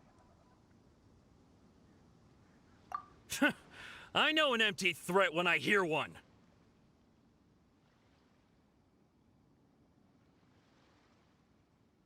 Fine. But you'd better mean it. It didn't activate once I took it anyway. It's nothing but a useless shell to me. You know, according to the laws of the sea, the penalty for stealing is breaking the culprit's arms. Huh? You're not serious, are you? Not to mention that the item you stole was a prize. You didn't show up for the final match, and you damaged the reputation of the captain of the Crux fleet. It seems that it would be only fair to brand the word thief on your forehead with a hot iron. Whoa! We don't need to go that far, do we? I never would have guessed you could be so cruel. If this is where talking gets me, then forget it. I'll risk a fight.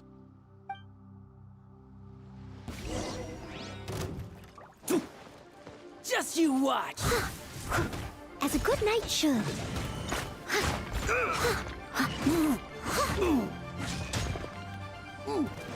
Someone needs assistance.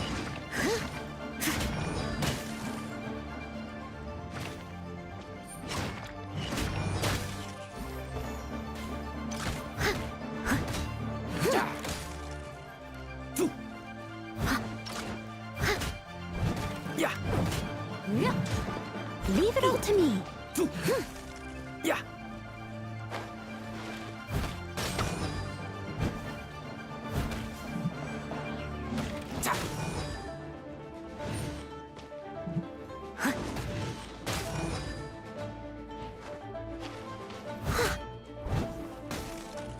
Here's something special.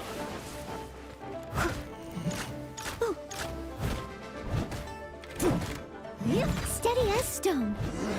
Just a temporary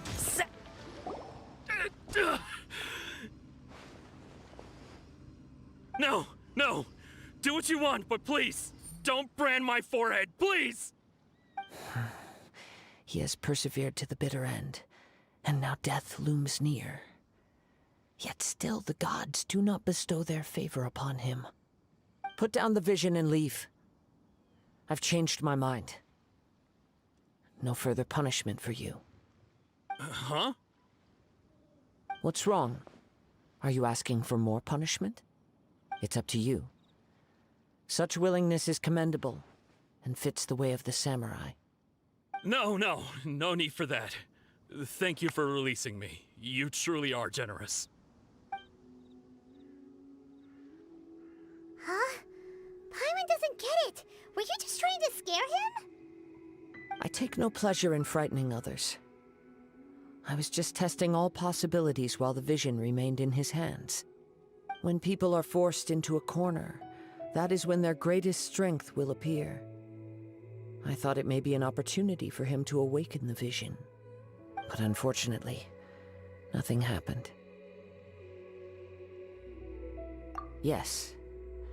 I wanted to know whether it were possible for an extinguished vision to be reawakened. From the moment he stole the vision, I decided to use him for this experiment. I've tried many other methods in the past, though few tales tell of a masterless vision reawakening. After seeing you command multiple elements, I figured that nothing is impossible. Come, why don't you give it a try? Let's see if you can give me the answer I'm hoping for. The vision didn't seem to respond at all. I see. So you are also unable to rekindle the vision. No matter. This was expected. I suppose this vision is still mine to take for now.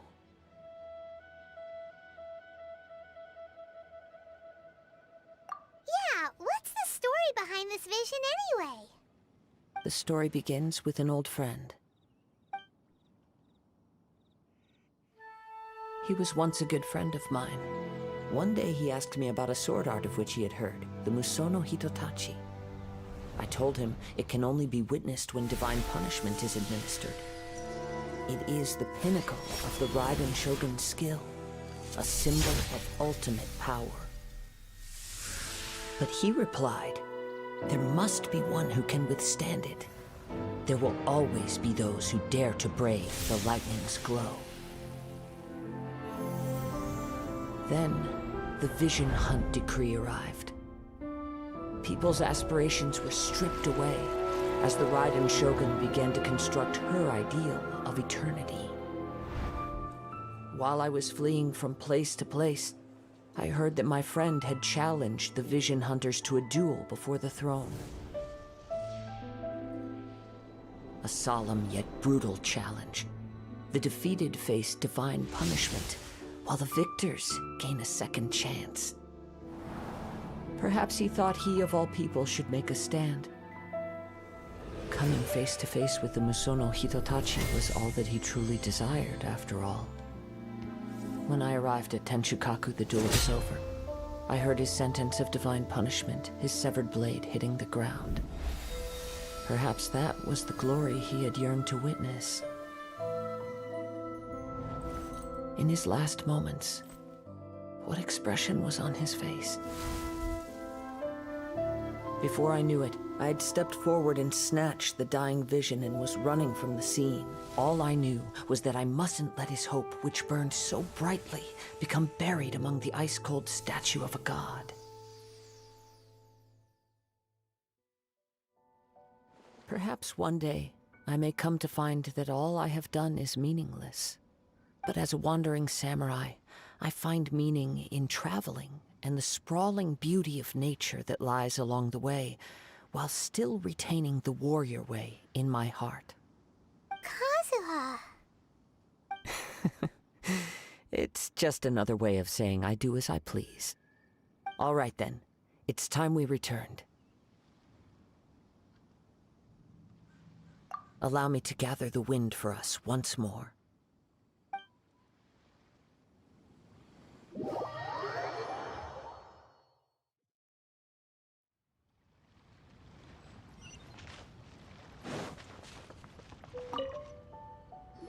Huh?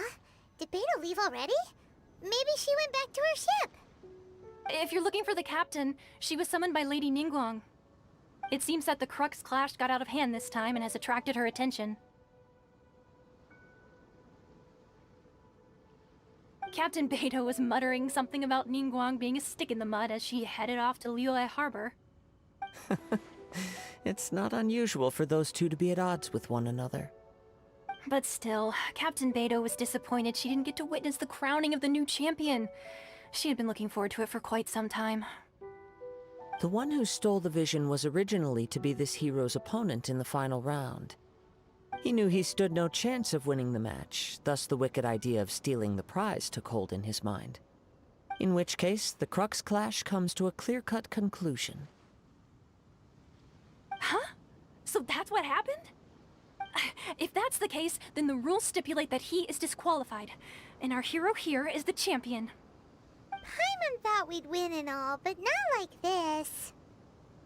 It doesn't matter. As the saying goes, honor given is honor deserved.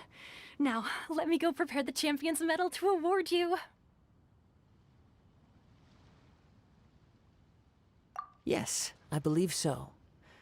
Though Captain Beto is no longer present here, I'll be sure she receives word of it.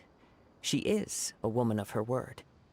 But the voyage to Inazuma is a treacherous one. You will be plagued by a perpetual tempest the entire trip.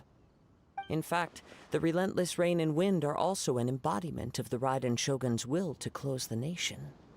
Hold on a second. You're saying she can change the weather just with the power of her mind? Let us not forget that this is one of the 7 Archons. If Liyue's Morax could form Guyun's stone forest by casting down his stone spears, then it should come as no great surprise that the Raiden Shogun is capable of summoning an eternal tempest. Suffice it to say that if you wish to journey to Inazuma, the Alcor will need some time. You will be notified once all the preparations have been made. In the meantime, I intend to embark on a journey of my own. I will travel all across the vast lands of Liyue in the hope of finding a way to reawaken the vision. Paimon believes you'll find a way for sure. Thank you. May both our journeys prove meaningful. One final word of warning. The part of your journey that lies after the storm may well prove to be the most arduous.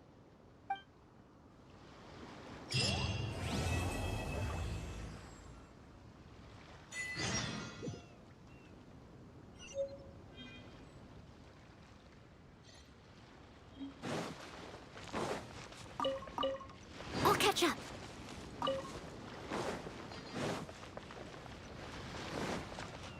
Someone needs assistance.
Astra Abyssosque. What can I do for you, traveler? Ah, yes. I've heard that you've already made arrangements with the captain of the Crux fleet regarding your passage to Inazuma. Is that correct? Now that I think about it, it's been quite some time since I last visited those lands. Unfortunately, I don't have any current intel that would be worth sharing with you. There you are. You're the traveler that Beidou will be taking to Inazuma, right? Oh, is that right? Well, it's an honor to meet you. The fleet has nearly completed reprovisioning. Once the crews have taken a head count, we can get underway. Captain Beidou sent me to come get you. We'll weigh anchor as soon as you're aboard. Seems Beidou is the captain of her word. Of course! There are many things that the captain insists upon. I'm sure you'll see for yourself once you're on board. So you'll be heading off then? I suppose congratulations are in order. Whether the journey before you leads to the heights of the heavens or the depths of the abyss, each step you take is another achievement. Until we meet again, Ad Astra Abyssosque. Oh, it's kinda hard to say goodbye now. We practically see each other every day. Well, if that's how you feel, why not come and find me when you arrive? I'll be awaiting you on Narukami Island. So there's another Catherine in Inazuma? See? There's no need to get all sappy now. Well, I guess it's time for you to bid farewell to Liyue Harbor. Now that I've delivered my message, I'll be heading back. The ship is currently anchored off of Guyun Stone Forest. Okay, thanks for coming all this way to let us know. Just following orders. I'll see you two aboard the Alcor.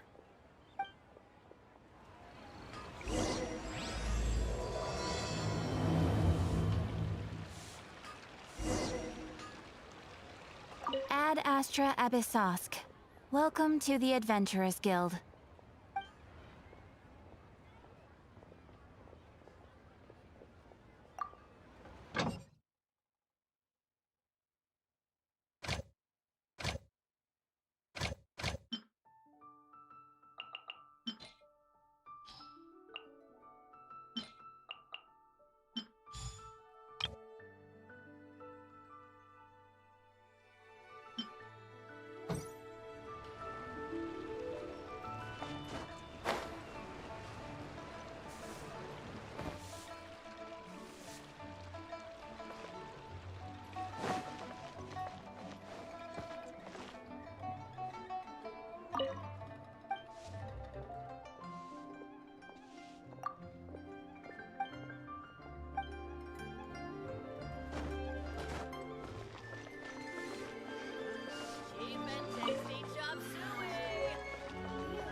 I'll catch up.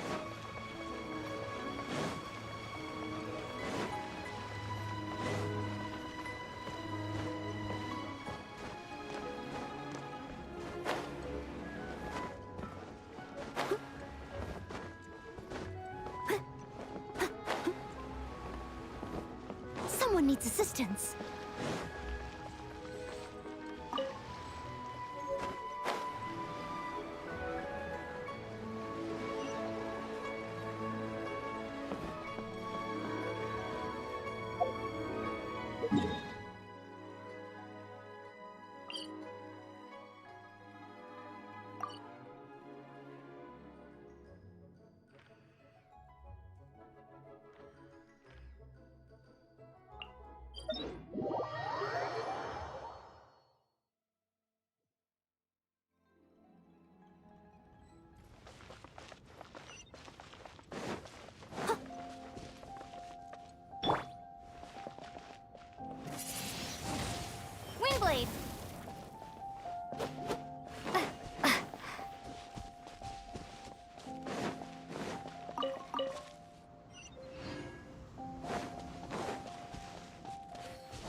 you finally made it. All these years, come rain or storm, the Crux fleet has never suffered a delay. If it were anyone else, I might have set sail already.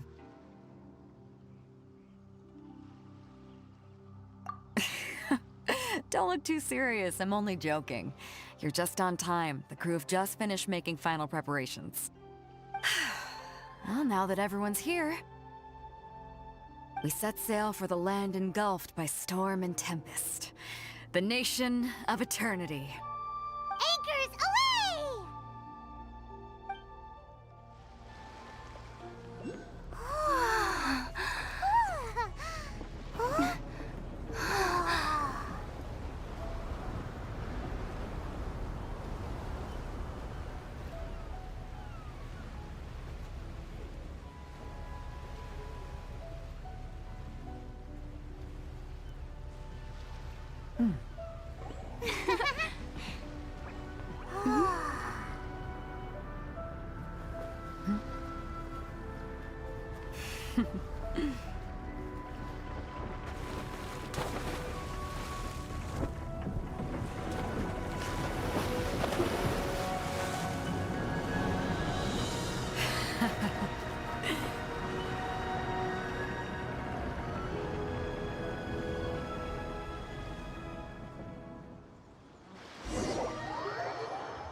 Ahoy there.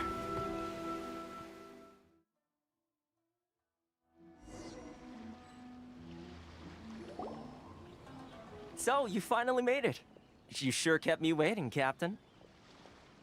And it appears we have a couple of stowaways. Or perhaps I should say, honored guests. Shush!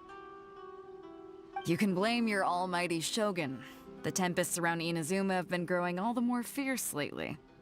Though the fleet was fully up to the challenge, the inclement weather still caused some delay. Now then, let me introduce everyone. This is Toma, a trade partner that I've gotten to know recently. You don't know how long I've been waiting to see you. Toma, these two are... Oh, no need for introductions. Their reputation precedes them. Seems even the stormy seas can't keep rumors of these outlanders' sterling deeds at bay. Oh, it's sure nice to hear you say that. With any luck, it'll give you a head start here. Toma's resided on Rito for quite some time now. It wouldn't be going too far to say he's the fixer around these parts. If you run into any problems here, just talk to Toma.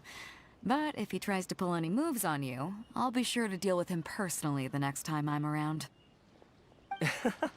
No need to worry. I'm sure we'll get along just fine. Good.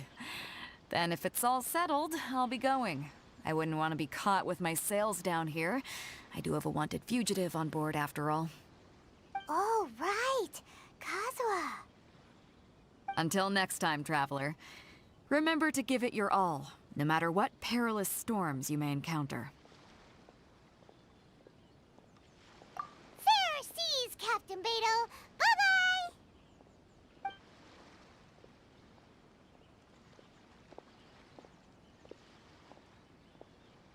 Now then, first things first. We need to go get you registered at the border checkpoint. Paimon thought we were supposed to be keeping things on the down low. Are we just gonna walk into the government's hands? Don't underestimate the reaches of the Sakoku Decree. You wouldn't be able to avoid inspection even if you tried. So we have to play by the rules, even if we're kind of bending them.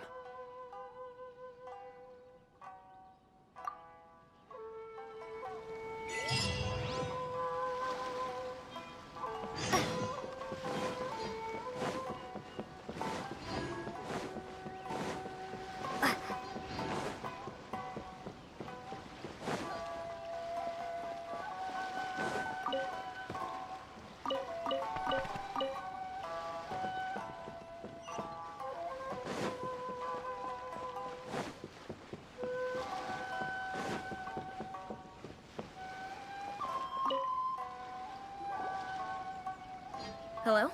Please state your name, identity, and the purpose of your visit. Oh, except you, Toma. You must be new here. Excuse me? Please provide the information requested, and also declare any goods you are carrying with you.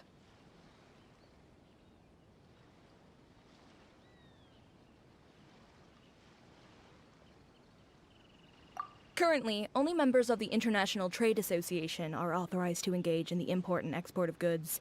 Do you have your trader's permits?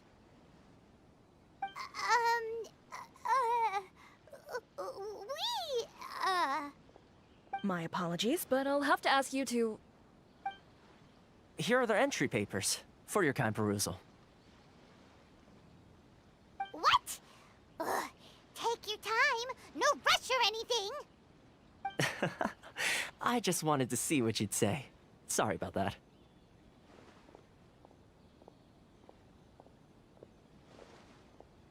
I see. Okay. Your papers are all in order. Welcome to Rito.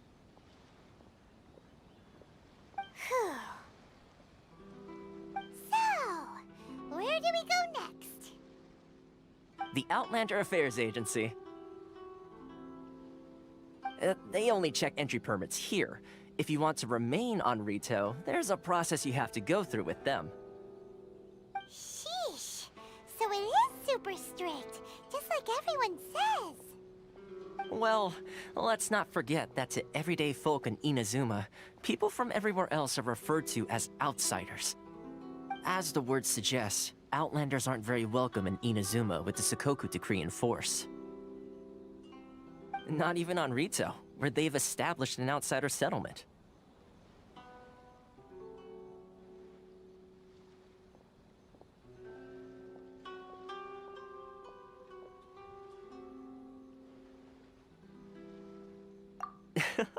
I like how you think. I've got a feeling we're going to get along very well. Now, let's head over to the Outlander Affairs Agency. Most of the current rules were put in place by the administration of Rito, the Kanjo Commission. The Kanjo Commission? Yes, one branch of the Tri-Commission of Inazuma, responsible for growing and managing the nation's wealth. You really haven't heard of it before?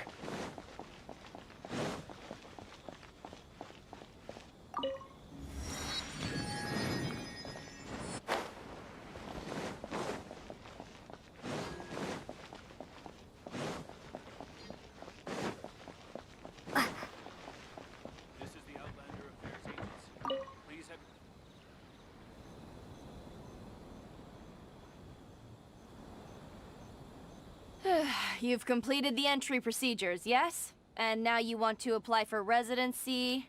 Both of you? Yes, please. Okay, the processing fee will be 2 million mora. 2 million? For a processing fee? Are you serious? That's right. 1 million per applicant, which makes 2 million total. Don't worry, you can trust my math. Paimon wasn't so much questioning your math as... Ma'am, these two here are good friends of mine. I think you'll find I'm one face you recognize. Ah, Mr. Toma, it's you. By way of courtesy, allow me to reduce it to 400,000 mora total. Thank you ever so much, Miss Eureka. But as this is just a processing fee, I think 600 mora should cover it if I'm paying on their behalf. I'll treat you to dinner too. How does that sound? That's not how you haggle! By all means, bargain the price down, but... All right then, as you wish, Mr. Toma. I will make a record. Much obliged.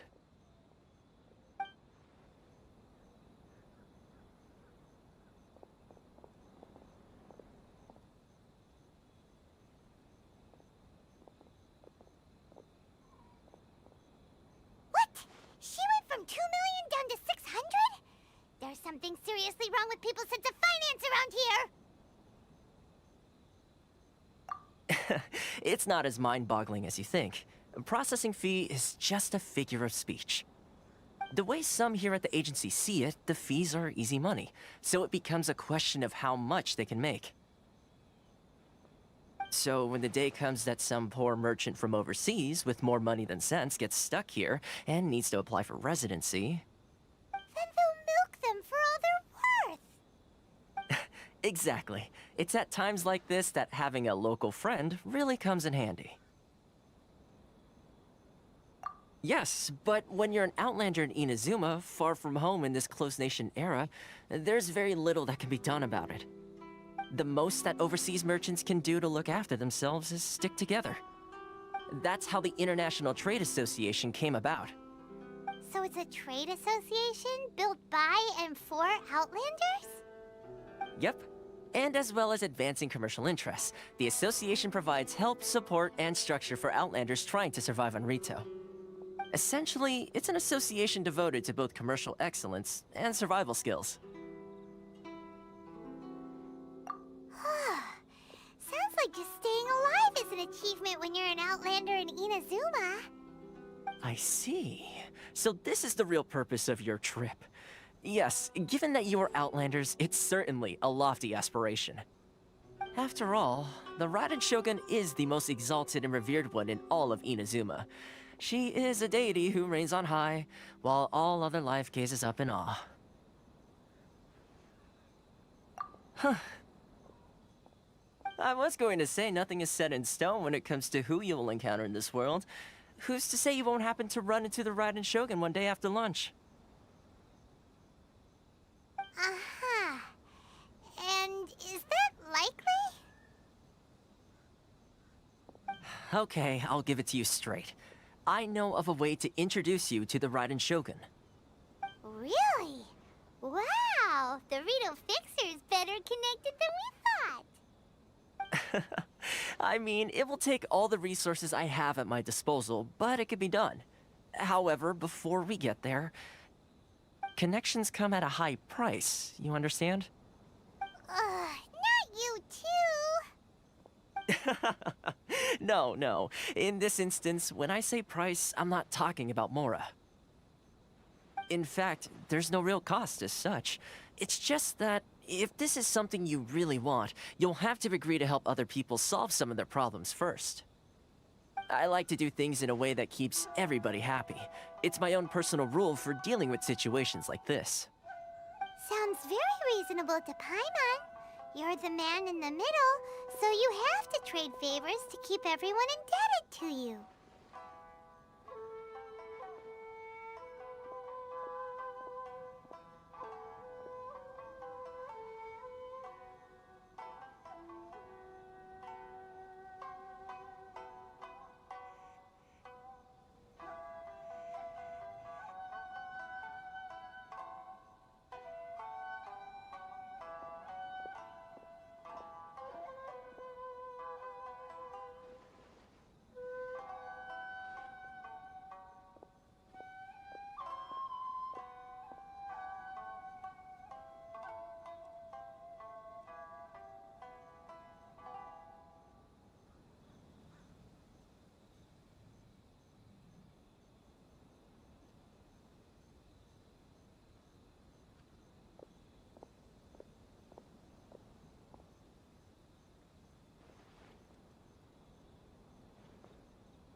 Why do I get the feeling you're making me out to be some sort of crook?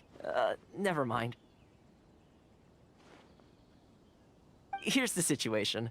As I touched upon earlier, the members of the International Trade Association are constantly struggling to survive. Recently, things seem to have gotten more difficult than ever for them, so just go and check things out. See if there's any way you can help. The head of the association is called Caricio, and he's a good friend of mine. Go talk to him. I'll wait for you here.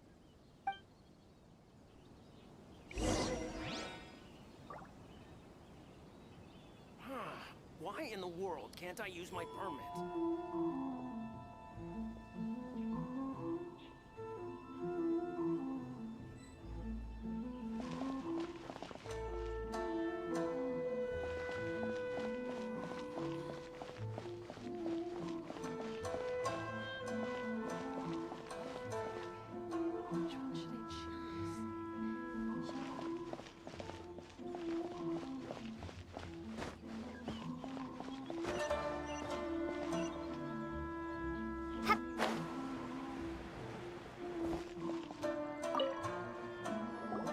Oh?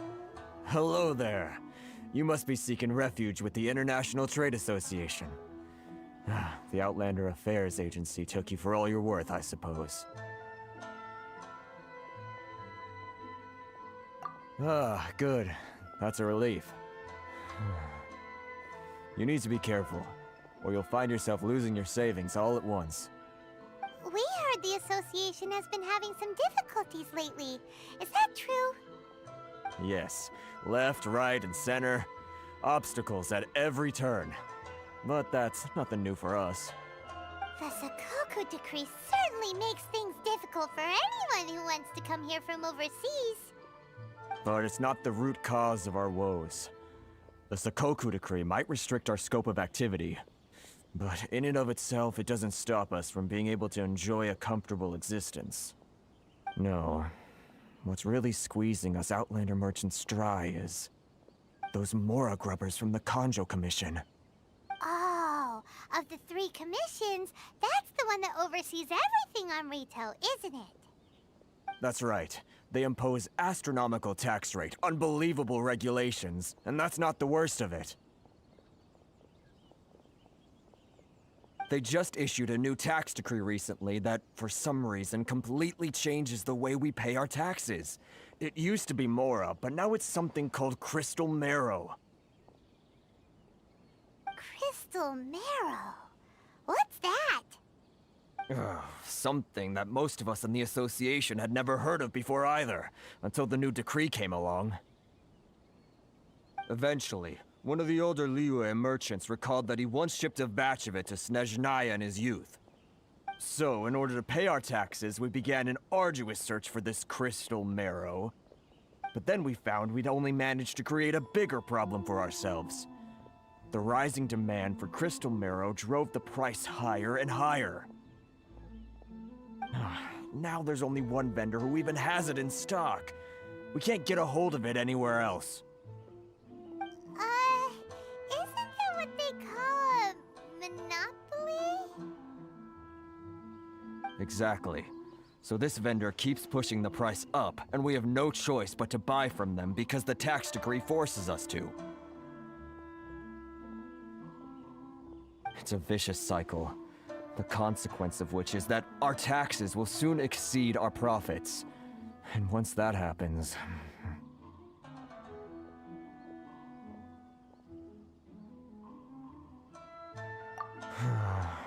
We've tried communicating with the Commission directly, but this is a nation where the cries of a few struggling merchants will never be heard over the ever-present roar of thunder. Fontaine, my dear homeland. I miss you an awful lot at the moment. Sounds awful. They're really bleeding them dry. What do you think we should do?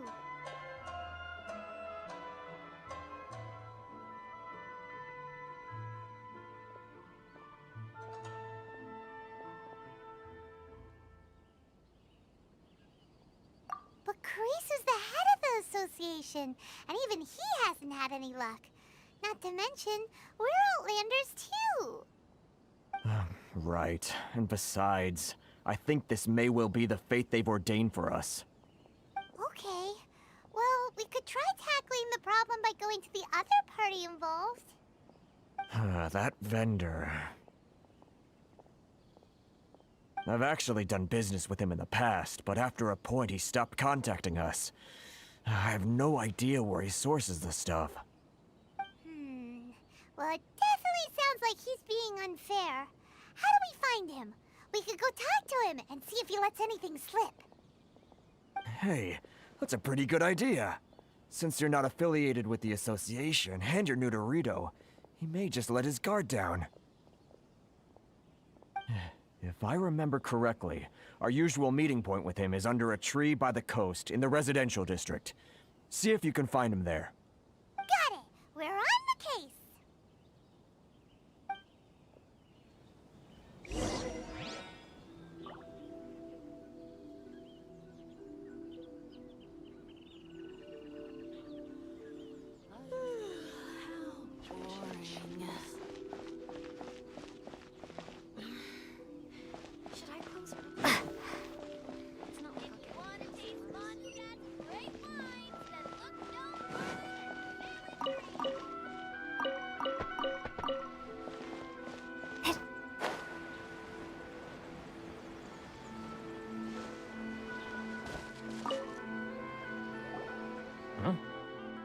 I don't think I recognize you. Are you new arrivals?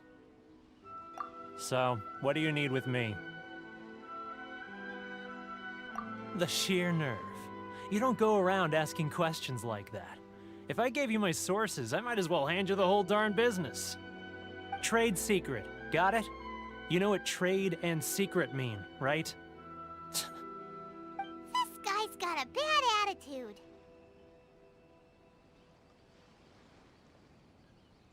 Ha! Are you even buying? Oh, I see what's going on here. Kurisu and his associates sent you here to try and plead their case, didn't they? They're wasting their time.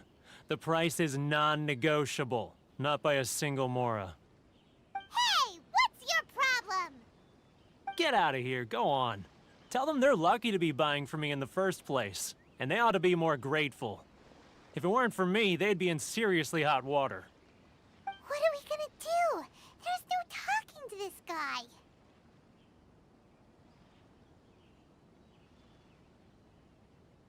Good idea. Let's check back in with him.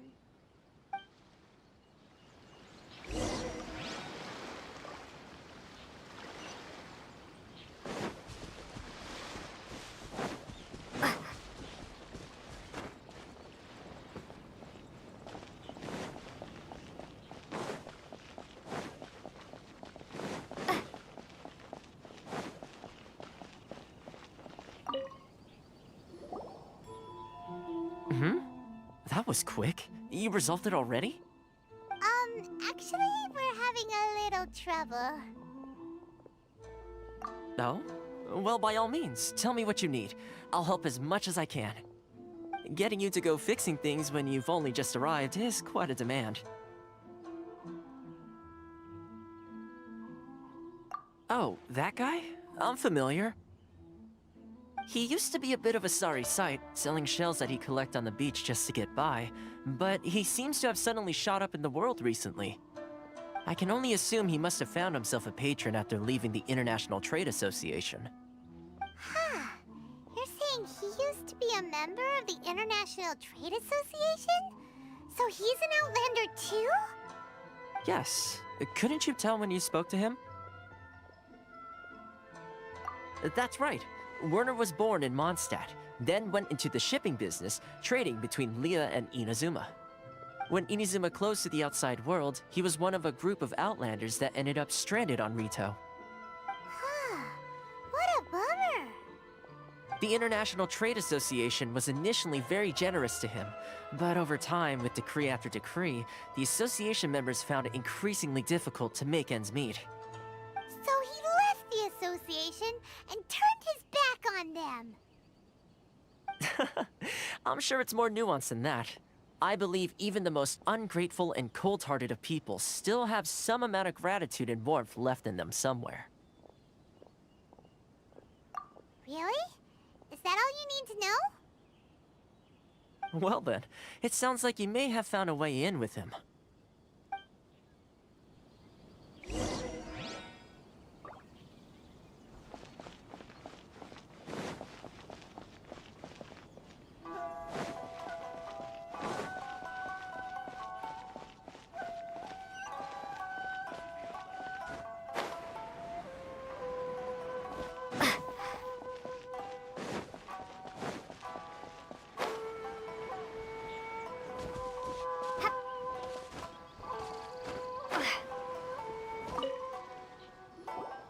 What are you doing back here? Just because I got plenty of time on my hands doesn't mean I want to waste any of it talking to you. Huh? Where's this coming from? Mondstadt? You were talking about Mondstadt.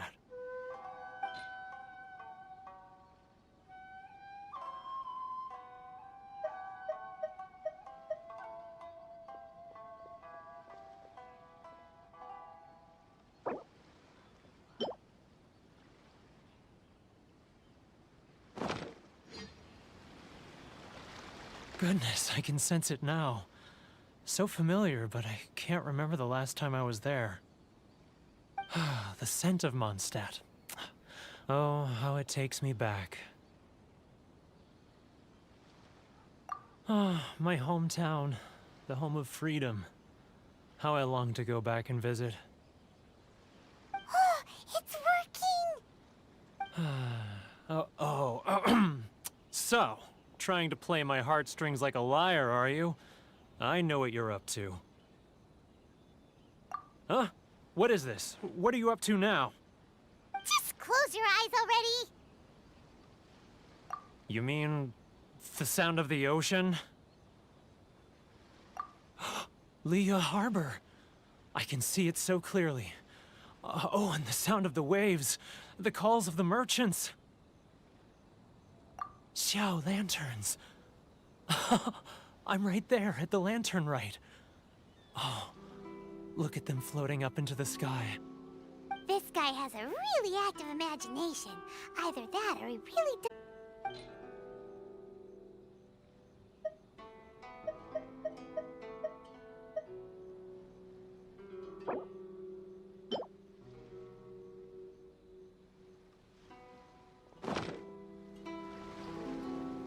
Wait. Stop. That's enough. Don't make me relive it anymore. My poor heart can't take it. You mean the folks from the International Trade Association? And I suppose they are far from home, just like me. Often, I'll sneak down to the shore at night and listen to the sound of the waves. I like to imagine it's the voice of my hometown, carried across the ocean. I've run into folks from the association more than a few times doing just that, but I always hide my face and slip away. Don't you think I've wanted to talk things through with them and free myself from this anguish? Well, no one's stopping you, so... They're so resilient. None of them had anyone else to rely on, so they rallied together, committed to finding a way to survive. But I couldn't do it. I'm not strong enough. So I caved. Those people, they'd make the smallest of promises, offer the most measly benefits, and I'd do whatever they asked of me.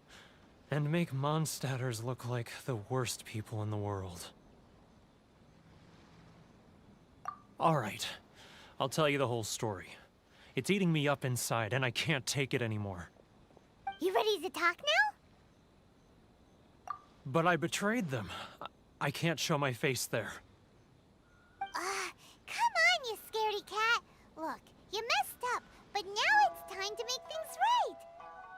So come on, get it off your chest. What's the deal here? It's a scheme by the tax collection Ashigaru, Keijiro and his companions. They start by overtaxing the merchants, then take the extra crystal marrow they receive and stockpile it. Once the merchants run out of places to buy crystal marrow, they get me to sell that extra stock back to the merchants at an extortionate price, with the proceeds going to the tax collection Ashigaru. It's managing them like this? I'm their puppet, yes. But my cut is a tiny fraction of what we take in total. It's barely enough for me to live on. Evidence? You're right. Without conclusive evidence, he will never admit it. Now that I think about it, whenever I report back to him after a sale, he always heads to the same place. It's always made me suspicious. As it happens, I handed some Mora over to him not long ago. I can show you where he went if you want. Really? Well, then there's no time to lose. Let's go.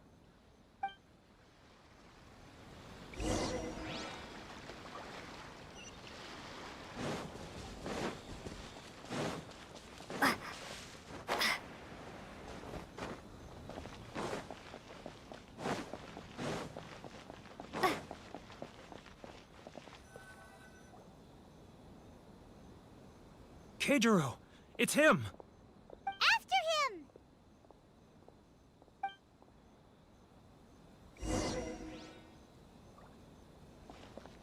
Too close! That's too close! Come out, I can see you. Who are you? And why are you following me? Uh-oh. Seems like he's noticed us. It's not like I'll get any customers. Keijiro! It's him! After him!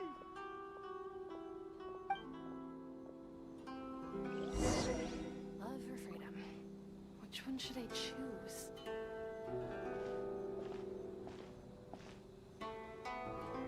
Many outlanders are having trouble. Feel free to visit the International Trade Association.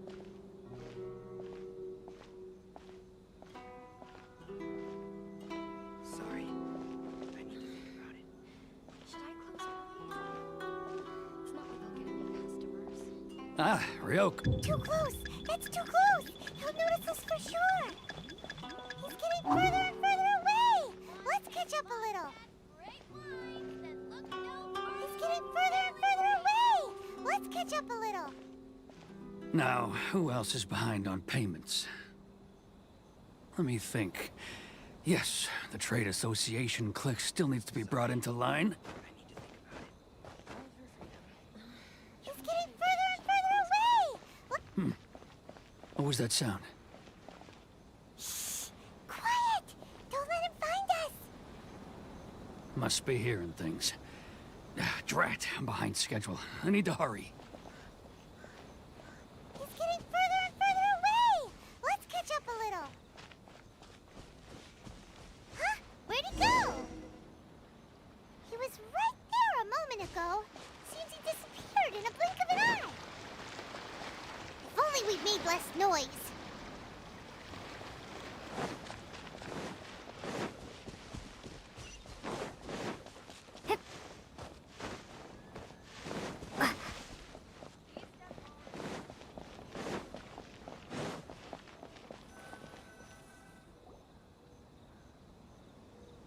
Keijiro! It's him! After him!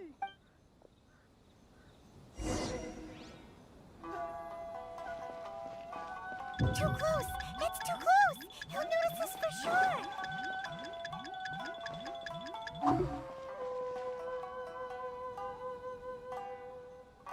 Ores and jewelry from Liyue. You can't find a better deal anywhere else. Sorry. I need to think about it.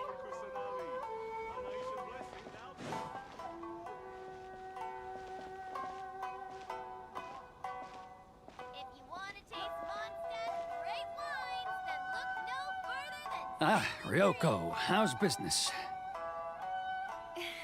All the better thanks to your generous patronage. Good. Thankfully, I earn plenty these days.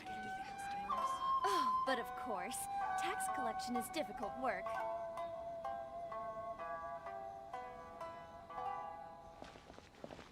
Now, who else is behind on payments? Let me think. Yes, the Trade Association clique still needs to be brought into line.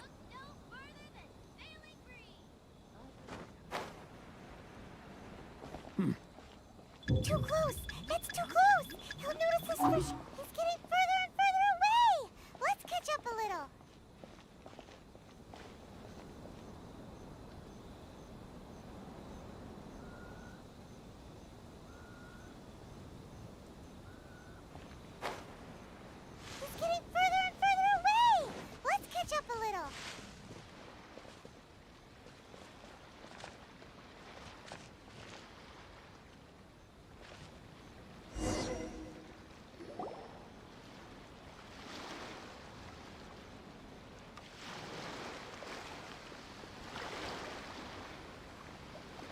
What could he be doing at a place like this? It looked like he buried something over there, didn't it? Why don't we take a look?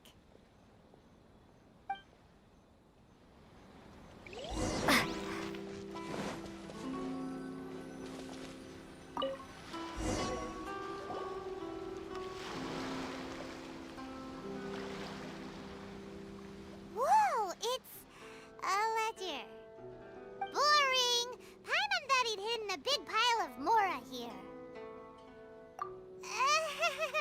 Yeah.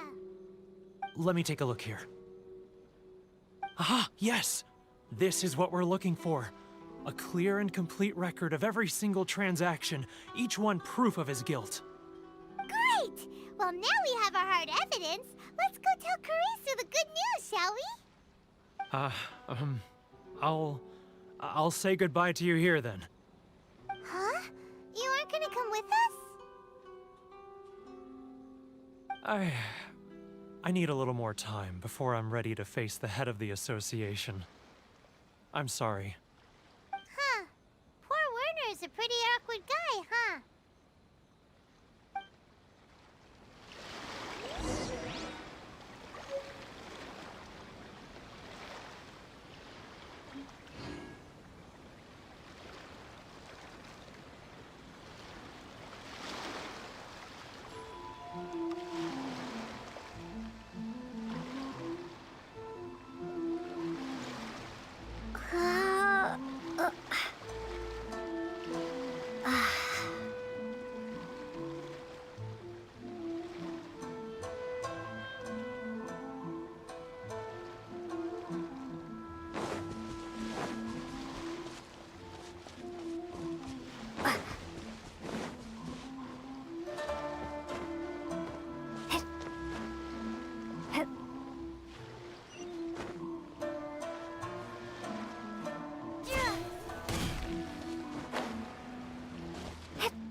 But we really don't have anything left. If this keeps up, our sales will come in at a loss.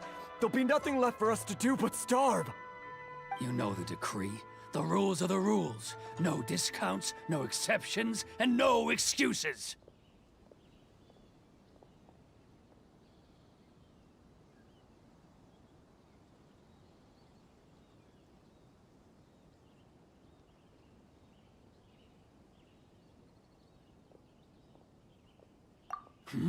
And who are you? Another new member of the association? It just so happens that we found your little ledger, so now we're here to tell everyone all about how you embezzled crystal marrow to sell it right back to the taxpayers. Huh? Is this true? You've been swindling us! Well, you see, the taxes, Let me take a look at the ledger.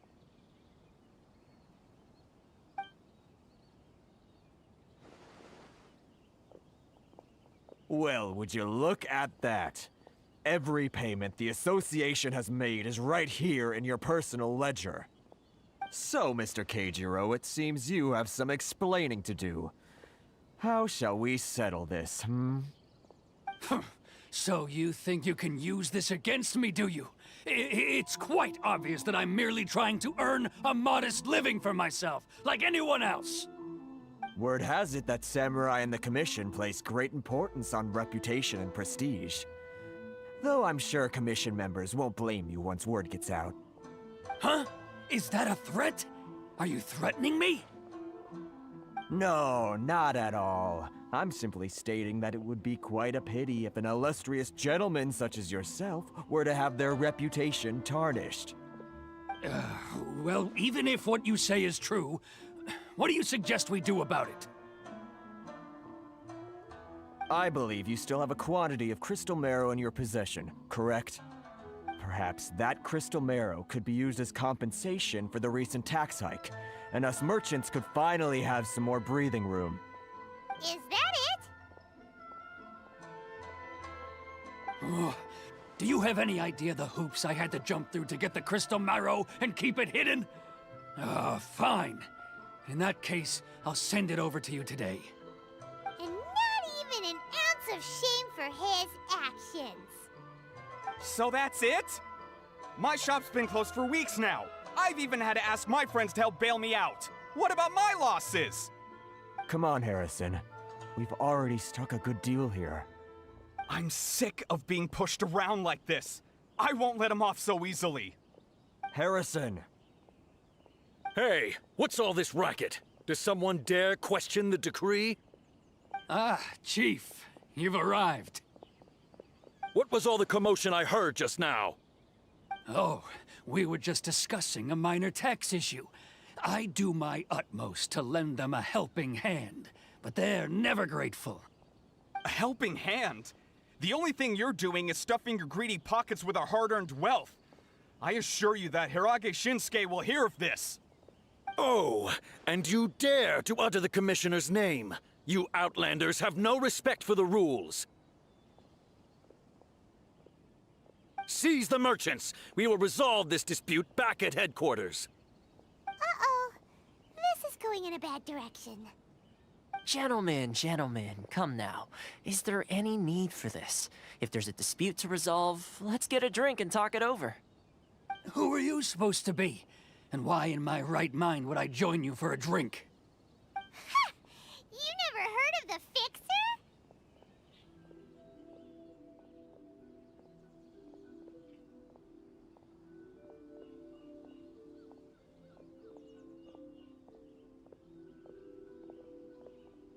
Here's my card. Huh. You're from the Yashiro Commission. Shh. Huh. Well, this is Kanjo Commission territory. However powerful the Yashiro Commission may be, you have no business meddling in Rito's affairs. Of course not, of course not. Still, perhaps you could show the young lady...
of our clan some courtesy.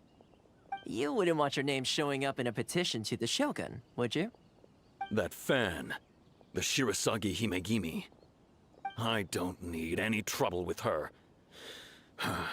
Okay, let's forget all this. It'll give us one less thing to worry about. But, Chief! Enough! We're leaving. Let's get dinner one day soon, gentlemen. My treat, I insist. No response, huh? I suppose that bridge is well and truly burned then.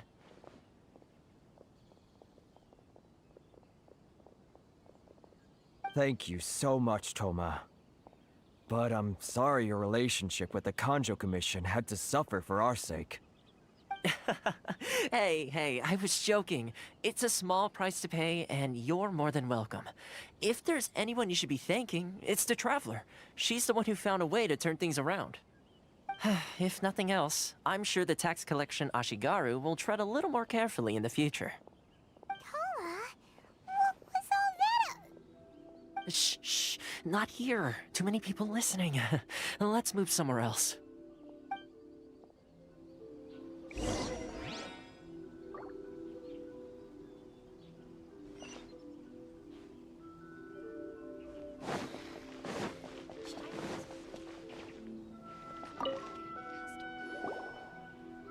Corruption seems rife in the Kanjo Commission.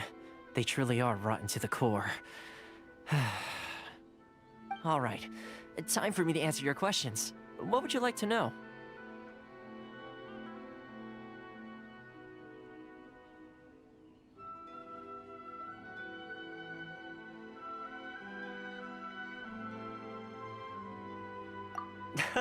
Straight to the point. Let me reintroduce myself.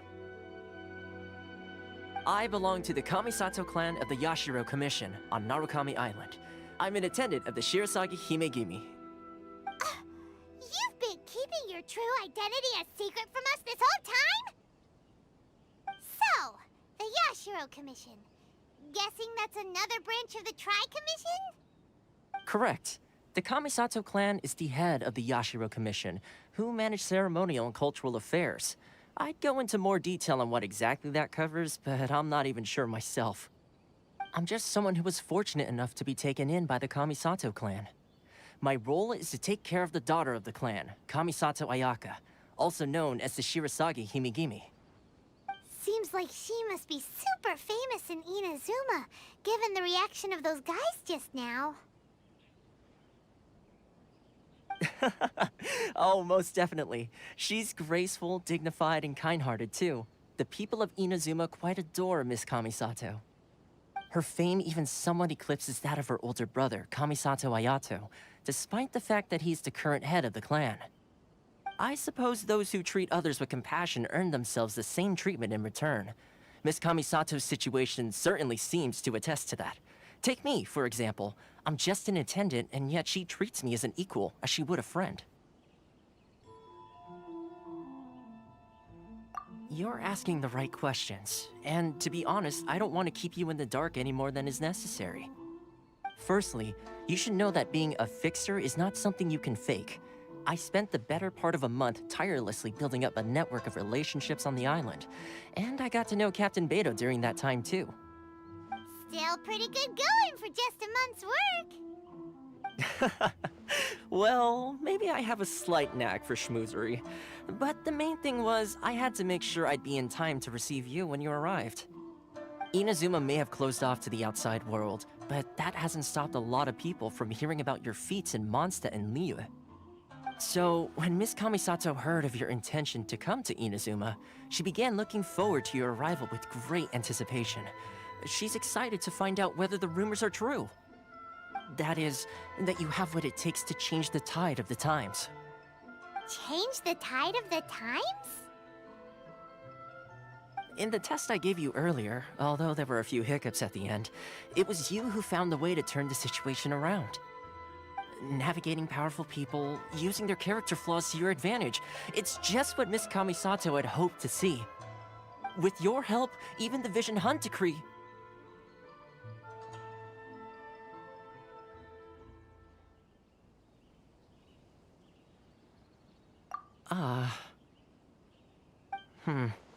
That's an unexpected development. Perhaps our sources were misleading. Yes, of course. I completely understand, and as agreed, I shall help set that up for you. Toma sure didn't put up much of a fight.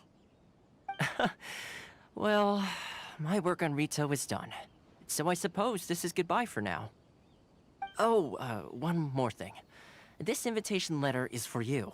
When you get to Narukami Island, you can find me at the Komori Tea House, as per the letter. Good luck with everything. See you soon.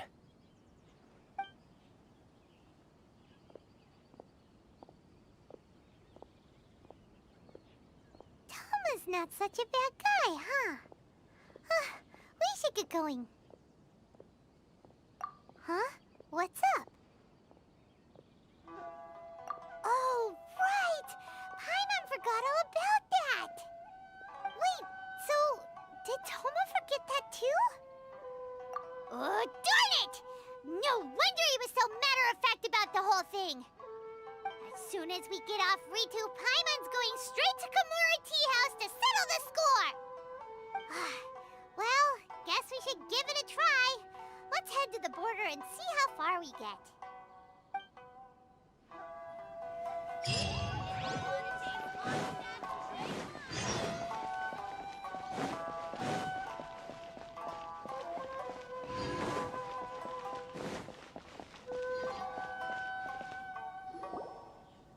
Stop there!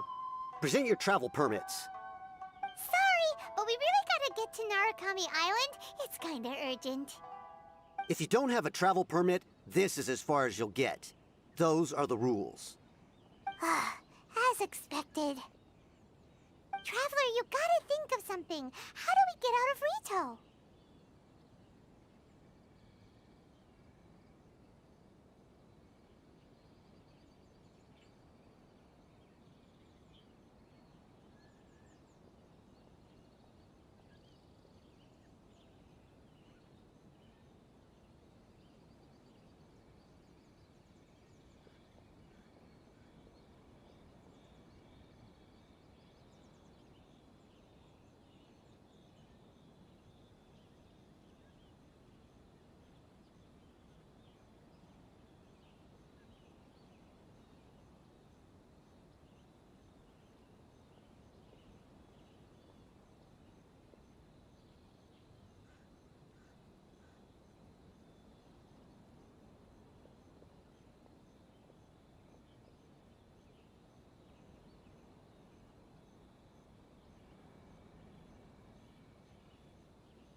Are you saying we should go and meet with the Kanjo Commissioner? Guess it can't hurt to try, even if Paimon has a few choice words to say about his subordinates. Who knows? Maybe he's our biggest fan.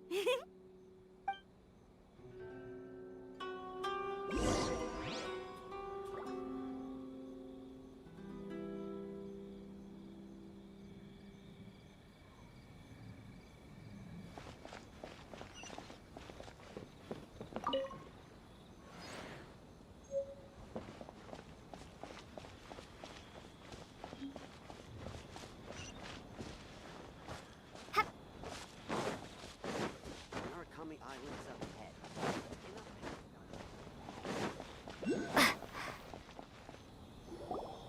Halt! This is the Kanjo Commissioner's office. No trespassers. We're here to see, the Kanjo Commissioner? The Kanjo Commissioner seldom entertains Outlanders. Leave now or we'll be forced to... Ah, wait. Oh, Commissioner!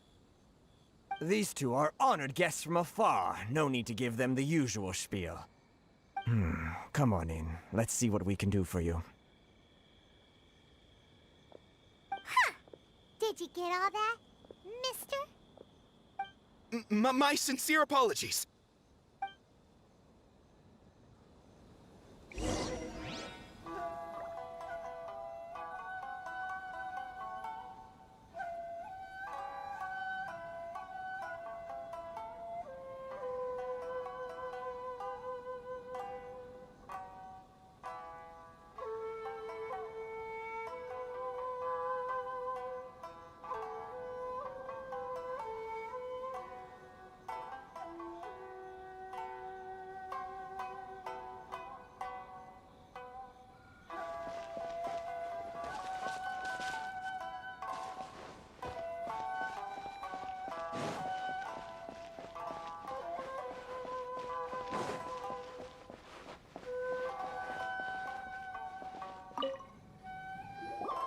I am Hiragi Shinsuke, Kanjo Commissioner and head of the Hiragi clan. It's an honor to meet you both.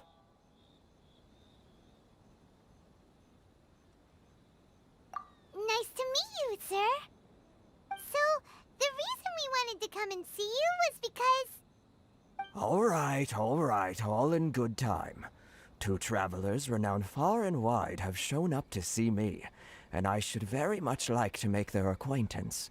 Let's not limit this to business only. So what you're saying is, we really are pretty famous, huh? Absolutely. How many other people in the world have what it takes to knock the wind out of Storm Terror's sails and put the Overlord of the Vortex back under the sea, eh? Exactly! Paimon thinks you make an excellent point. And I hear you also foiled a Fatui plot in Liyue Harbor. Even beat one of their harbingers in a duel. Is that true? Whoa, you heard about that too? Yep, it's true, all right. As I thought. Something wrong? No. I'm simply awestruck by you both is all.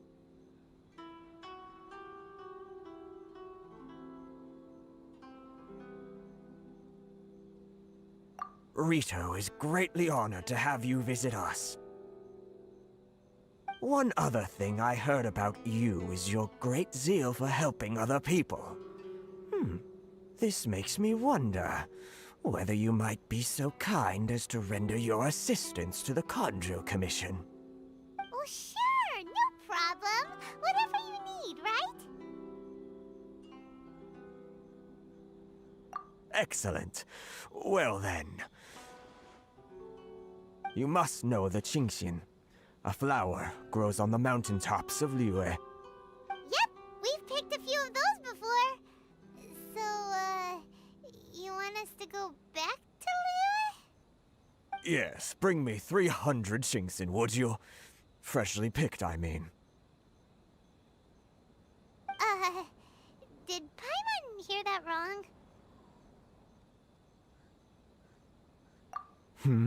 Too much trouble, is it?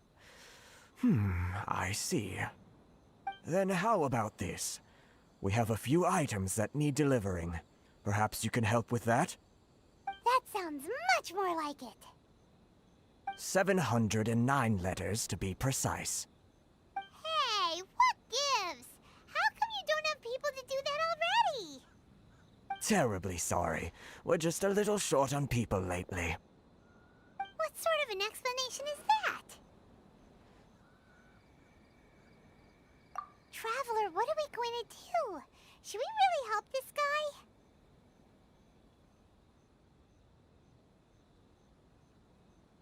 That's the spirit. Don't keep me waiting too long now. You're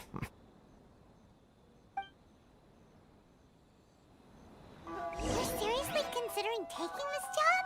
The terms are ridiculous.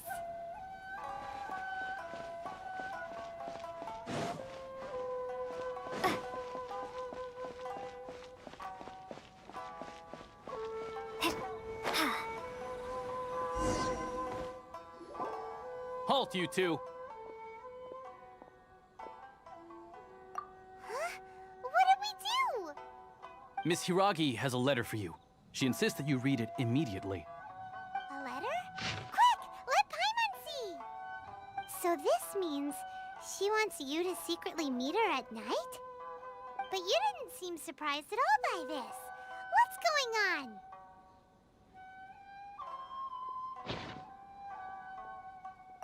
Huh? Have you been up to something behind Paimon's back?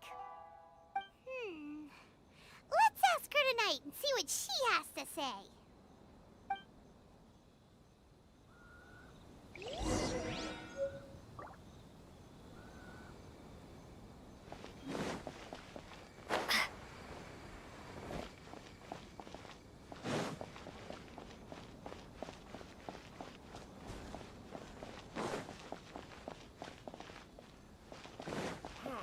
Why in the world can't I use my permit? This is the Outlander Affairs Agency. Please have your documents and proof of identity.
Please step forward and complete this form in order to...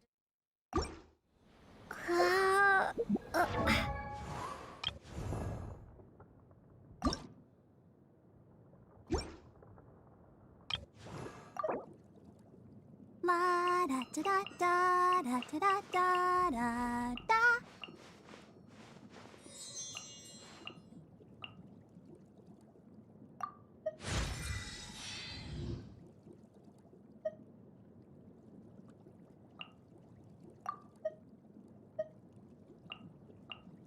I wonder when I'll be as tall as my big sister.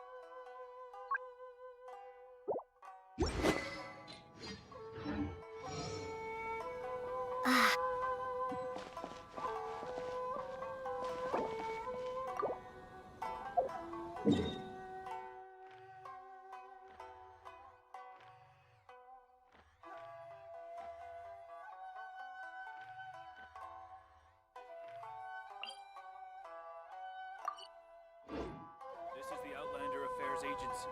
Please have your documents and proof of...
Bye.